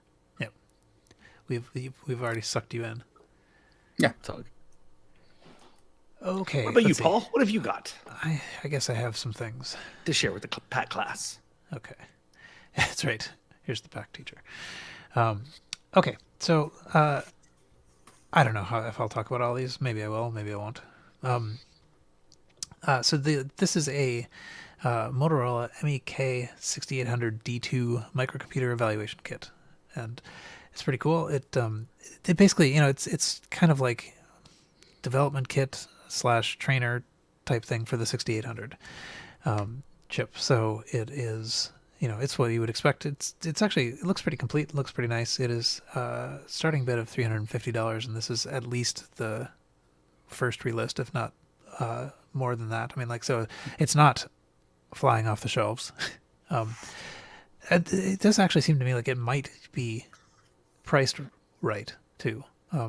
But anyway, so the 6800 is the chip that the 6502 was trying to sort of like undercut, right? I mean, so the 6800 was it did a lot of the same stuff that the 6502 did, but was but the 6800 was expensive, and so the 6502 was largely, I think the 6501 was a drop-in replacement, if I'm not That's mistaken. what I was trying to remember if it was a 6500 or a 6501 or whatever. But the previous iteration was literally pin compatible with the Motorola 6800. And at some point, Motorola said, "We're not going to sue you, but if you don't change this, we'll sue you." Something along those lines. So they had to change it, and it was mostly still instruction level compatible at first, I think, but the signals on the actual chip had to change so that it couldn't be sold for half the price and then just drop in to the same logic boards. Yeah. But this thing is actually pretty cool. So it's a kit, and it basically, it lets you construct a interface to this chip and let you play around with it. And I found Wikipedia has a little description of this development board. But I also found a site where somebody had put up some pictures of the unbuilt kit. So how this kit looked before it was constructed, which is also kind of neat to see. It's probably very hard to find an unbuilt one, but it is kind of neat. Now it's got a card edge connector. Is that a S100 bus? Could you put it into a backplane? I don't know. It's a good question. Does it? I don't know enough about S100 50? To see the. Yeah. I can't count to 50, but Yes. looks like it could be 50, though. It's I believe it.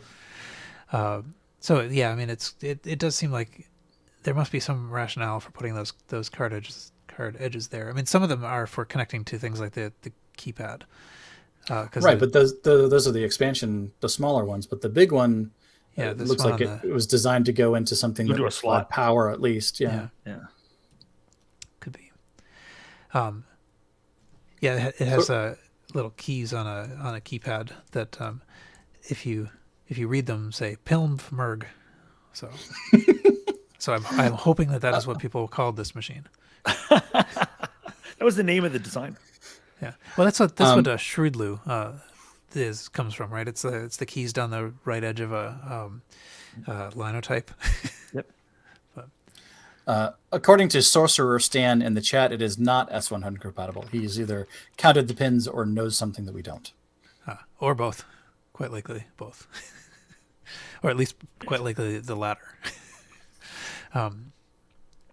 Anyway, so one other thing about the 6800, which is potentially of interest. This is a picture of the Apple One board. And the Apple One board actually it was designed to also work with the 6800. I mean, like it could work either with the 6800 or the 6500. And there's a little section here on the screen. It says on the silk screen it says 6800 only, and there's little places to put in little capacitors and resistors and stuff that will specifically work for if you put the 6800 in that spot in the processor spot.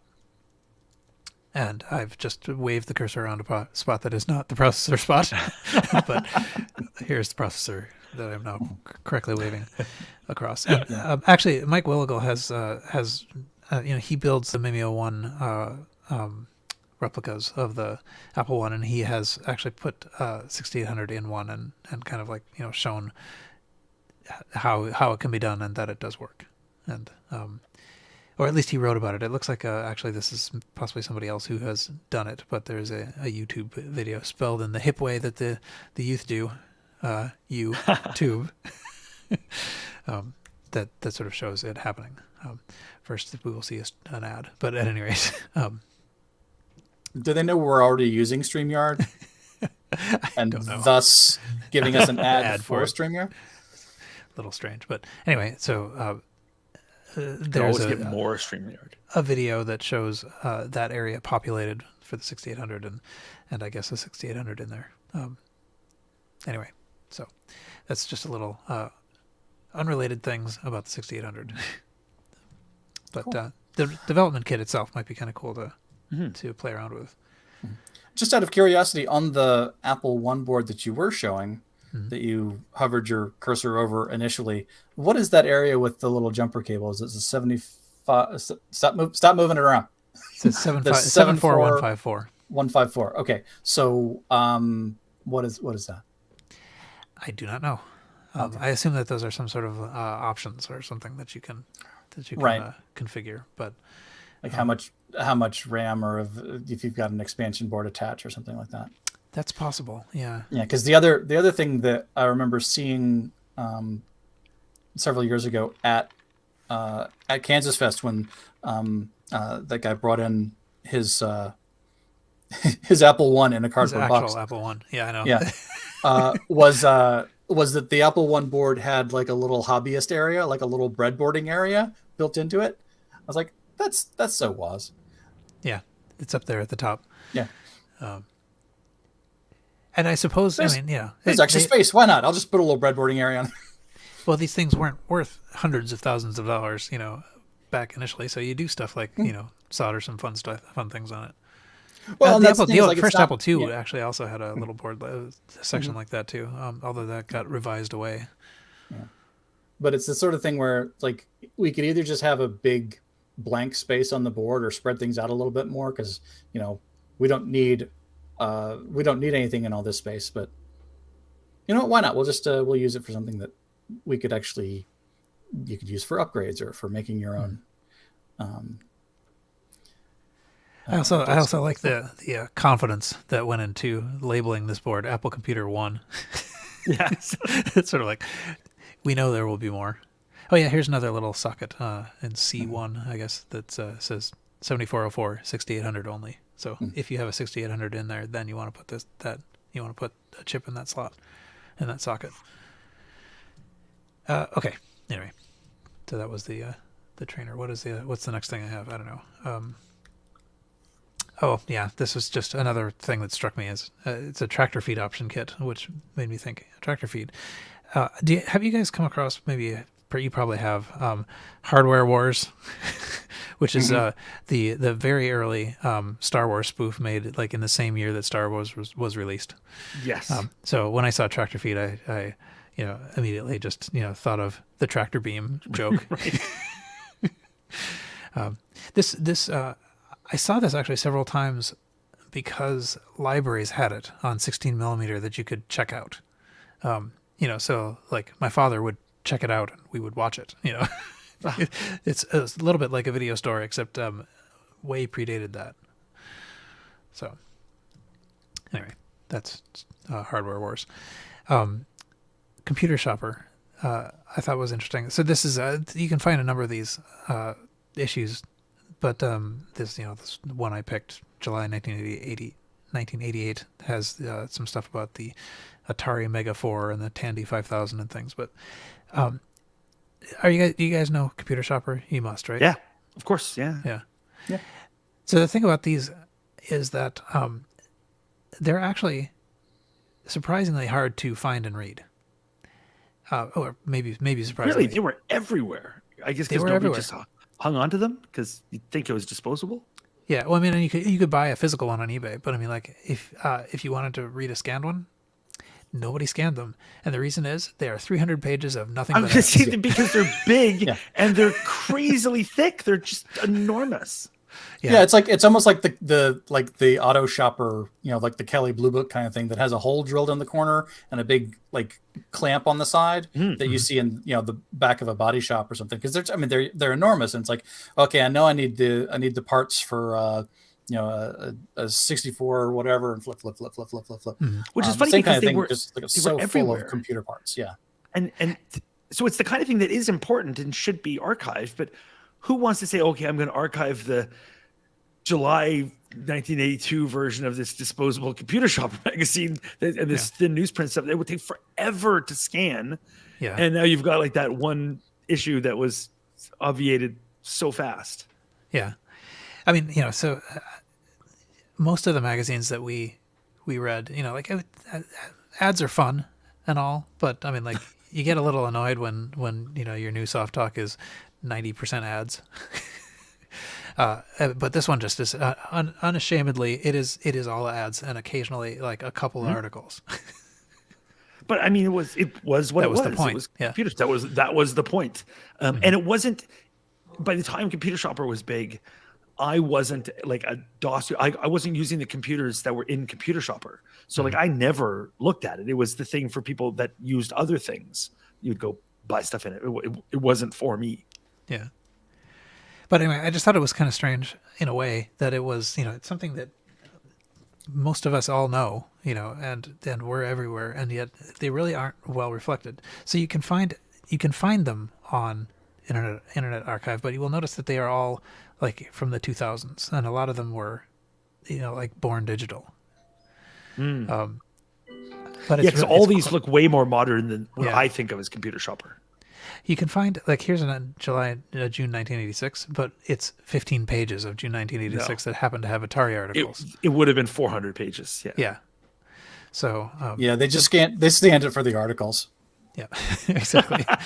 But yeah, so that's, I mean, the funny thing is about this is that this is something that is not really well preserved. So, It's preserved in my mind. yeah. There's one other thing that's related to this is Benj Edwards has a retro scan of the week posting from 2014, basically the launch of Computer Shopper. Look This how was small it is 1979. in that Yeah. they were underestimating how big that would get. Yeah. That looks like a regular magazine, not the catalog it became. It is, yeah, it was really like, a small city's phone book every month. But, so anyway, if anyone wants to scan them, I think it would be neat to see them. But at the same time, Do it, Paul. Do it.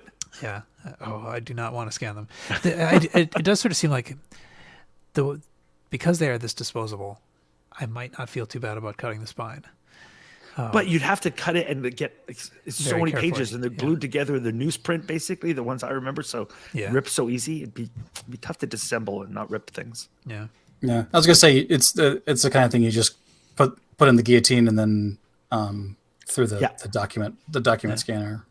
Yep. I don't even think I'm going to bother with this one. I'll just mention what it is. It is a T-shirt that says "Gigabyte Me" from the 1990s because it was the 1990s. I don't know. Somebody thought SciQuest thought this was a good way to advertise themselves. And is it a dog or is it a fish? Is it a dogfish? It's a dogfish. Okay. I guess it must be, yes. They have an actual head of a dog, There can be catfish. There can be dogfish. Why top not? of a head of a dog. Well, I know that there are such things as dogfish, but I don't remember anything around that sort of image around SciQuest. Yeah, no, somebody thought this was a good idea. It just occurred to me Oh, that well. catfish could have been called piranha. There you go. You're banned. loss. I'm banning you. You have It was missed absolutely opportunity. worth Paul? bringing It's this worth the auction ban. up. I'll take it. I put that into the world, and I regret nothing. Oh, this next thing I have is actually sort of related in a way to the Computer Shopper thing. It is soft cell product encyclopedia from 1985, and it is similarly like 300 pages. This I don't know. Yeah, I mean, so it's not something that I know either, and apparently it's not something that that merits in focus photography, but it's basically just a big catalog of here's some software that was around in 1985, and it's big. You can see it's phone book sized, and people publish these things because where else would you get this information? So. As far as I know, I haven't seen this scanned anywhere. I've seen similar things scanned, but I haven't seen this particular one. And it's the kind of thing that could be useful. if nothing else, as a checklist for what has been, what has been cracked or not. Right. Yeah. And actually, I wanted to bring up the Everything project, which I think is something that Jason Scott promoted for a while, but and maybe still does. I don't know that he has stopped, but I mean, the idea is essentially to go through things like that catalog and make a list of all the things that they list in there, and then try to make sure that we know at least what all the things were supposed to be if they actually got released, so we can see if we have succeeded in at least archiving those that we can find. So there's a Google spreadsheet that has a list of basically all the things that were in a couple of these different catalogs, and as people find catalogs, the idea is that they'll be added in here as well. So that might be such a catalog. I'm not sure that I want to spend $90 on it, but at the same time, Hope somebody else does. yeah, right. Anyway, I think the last thing I'll mention is just I thought this was a pretty cool Commodore accessory, just because it actually has a real function. It is a reset button. It looks like the Control-Alt-Delete Yeah, the keyboard that specialized just has keyboard. yeah. But that's essentially what it is. You use up your peripheral spot to add a single button, which will reset your computer. So And I love that the auction required two pictures, yeah. two photos of it, the front and the back. It is one button. Yep. That's great. Anyway, yeah. But it is. I think people have commented on that before as being a strange thing about the Commodore 64, that it has no reset button. PET also has no reset button. So It was an optimistic provides computer. You won't need that. I think I do have I have a push button reset that I am at some point going to install on a pet. It's been sitting on the pet keyboard for probably 8 years, but at some point I will connect those wires. Anyway, I think More fun to connect the wires up and onto somebody else's pet and then run it to like a door jam or something. Or nobody is, whenever that door shuts, this computer resets. Yeah. Try to figure out why that happens. Yeah, exactly. It's connected it to some light switch in some other room of the house. What does this switch do? Somewhere in the distance you hear screaming. I think the switch makes noise. Yeah, it seems to be the screaming switch. I think it was maybe it was a Far Side cartoon or Calvin and Hobbes or something where they had a light switch in their house and they're like, I don't know what this does. I'm just going to keep flipping it. And you go around the house and nothing's going on. And then meanwhile, down the street, the garage door's open and going conk, conk, conk. And like the door just clashing on the top of the car. That was great. I did find, by the way, the promo that I was seeing on eBay. And I'll put the link, I'll just put the link here in the show notes there. It was apparently the Comic Con Museum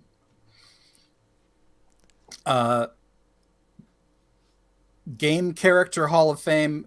They did the induction of Pac-Man into the Character Hall of Fame, and so there was a promo for some reason there. I mentioned this because the URL for this page is the first time I've ever seen the trademark symbol in a URL that actually rendered properly. That's cool.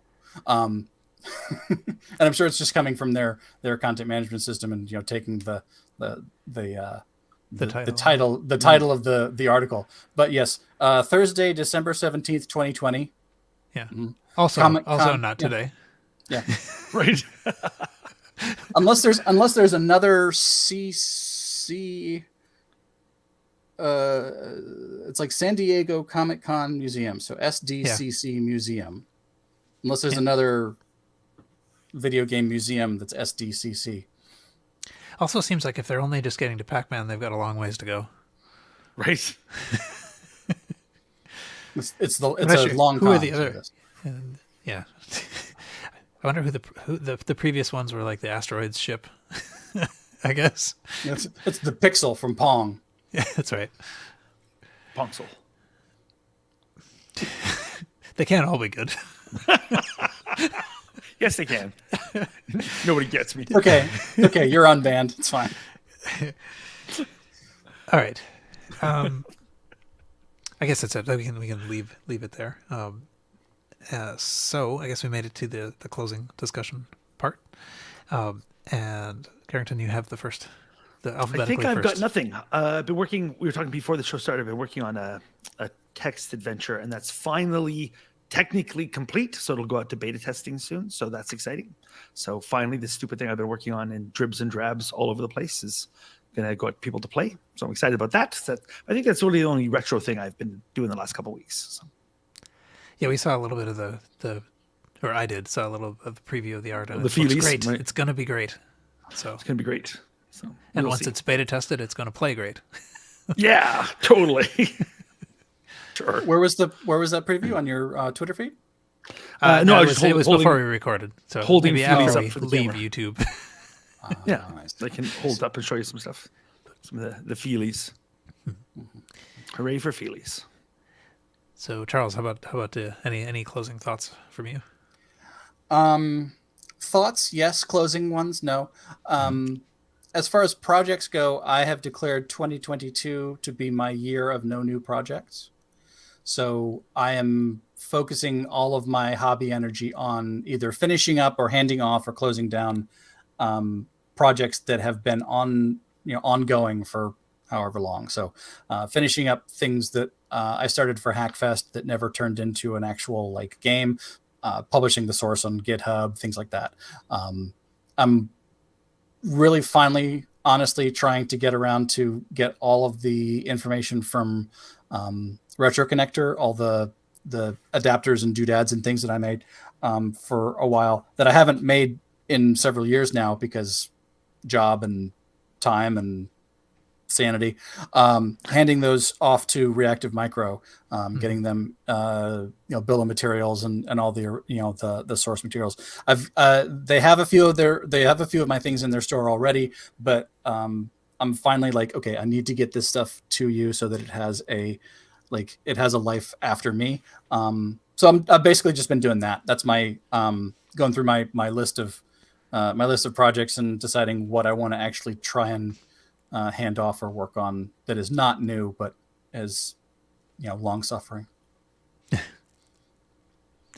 Yeah, I think that's sort of that's kind of what I feel like that's kind of the mode I'm in as well. And like in the domain I'm working in is basically like the stuff I've been collecting, and I'm trying to move through that and process it and finish it and whatever. Yeah, I'm getting there. And one of the things that expedited this a little bit was that it turned out, I forget now, it must have been like a couple weeks ago, there was like water, in our basement.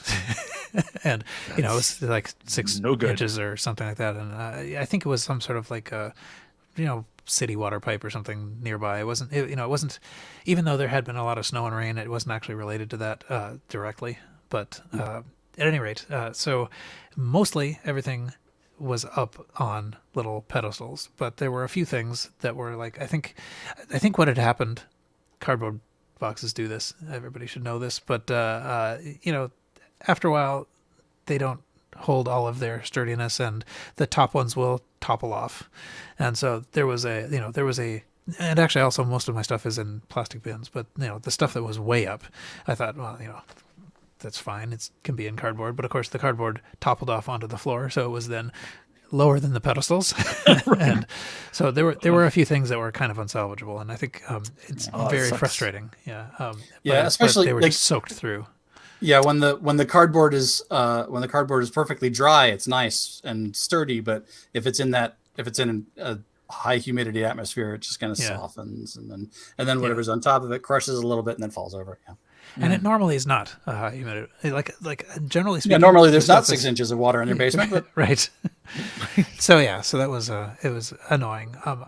And I was lucky. I mean, like I think that the things that I did have to get rid of are things that pretty much exist, out there in other people's collections also.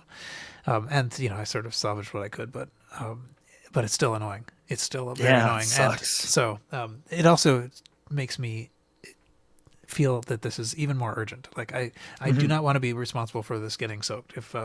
If I can pass it on to someone else who, it's their fault that it gets soaked, that's fine. that's okay. But or ship it to yourself, and so if it breaks, it's FedEx's fault, and you can't take any. That's right. But yeah, and I mean I've been making progress. It actually is much slower than I had expected, but I'm getting through things. So Michael shows up as we are in the last and let's seconds. start again. But good morning, Michael. We were just speaking of water, and I think Michael, one of the things that was at least a challenge for Michael participating this time was the fact that his bunker is also full of moisture, and apparently so.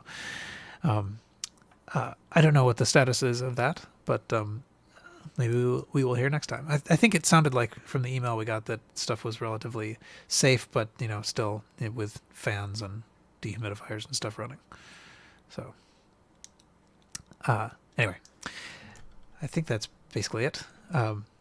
So is that it? Everybody happy with that? I have no more closing thoughts. Okay, then I will say that is it for this show. You can find the show notes for this and all the RCR shows at rcrpodcast.com. You can discuss the show in the forums at bcfed.org/forum/forum.php. You can follow RCR on Twitter at RCRpodcast. You can join our Facebook group at facebook.com/groups/RCRpodcast. You can send feedback to feedback@rcrpodcast.com. Things are falling over left and right. We got a puppet participating now in the dancing. I've been cold worse. All right. Anyway, where were we? I think we were at this point members of the Throwback Network at throwbackreviews.com. Please write a review on iTunes if you like. And until next time, Retrocompute. Nailed it. Yeah. Yeah, I think the in the Hardware Wars, Star Wars parody thing, the Chewbacca character is played by something basically like Cookie Monster. Yes. Yeah, I remember that. And then they had like. Go ahead. That was the Cookie Monsters where I got to from making the Count, laugh based on your use of a Muppet. Right. So it was fairly indirect. Anyway, what you were talking about? I remember them something.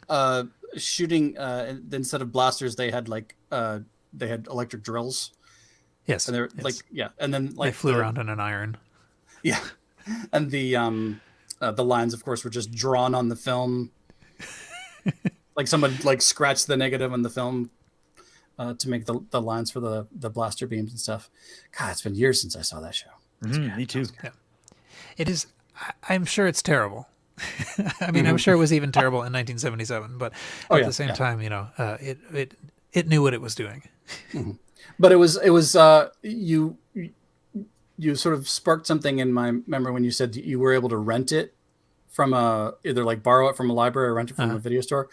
I remember there was a VHS that had Hardware Wars and Bambi versus Godzilla and a bunch of these really low quality short films that were 30 seconds or a minute long, and it was probably 20 or 30 of them on a VHS. And I remember I either got a copy from a friend or we borrowed it, or we got it when we borrowed something from the video store or something. I don't remember what it was, but I remember watching that over on a loop, because every time Bambi versus Godzilla came up, my brother and I would just die laughing, and then something else came up, and it was like those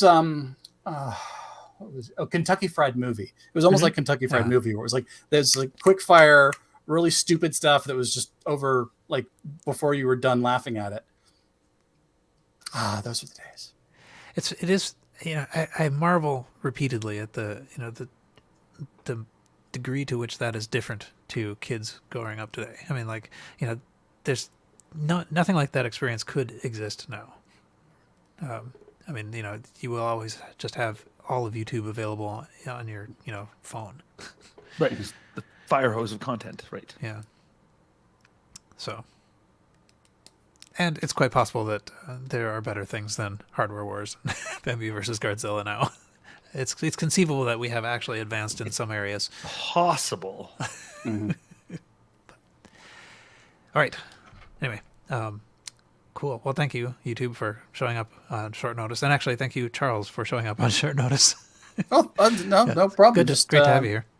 No, thank you. Indeed. I missed chatting with you guys yesterday on the chicken missile. So hopefully your internet connection at work is working again. Well, I'm recording from home. It still isn't. Oh, Bell. But yeah, hopefully we'll have enough of a quorum maybe next week. I'll send out an invite to see what people's schedules look like. But yes, thank you, gentlemen, and I use the term loosely. I'm glad to join anytime that you need a third wheel.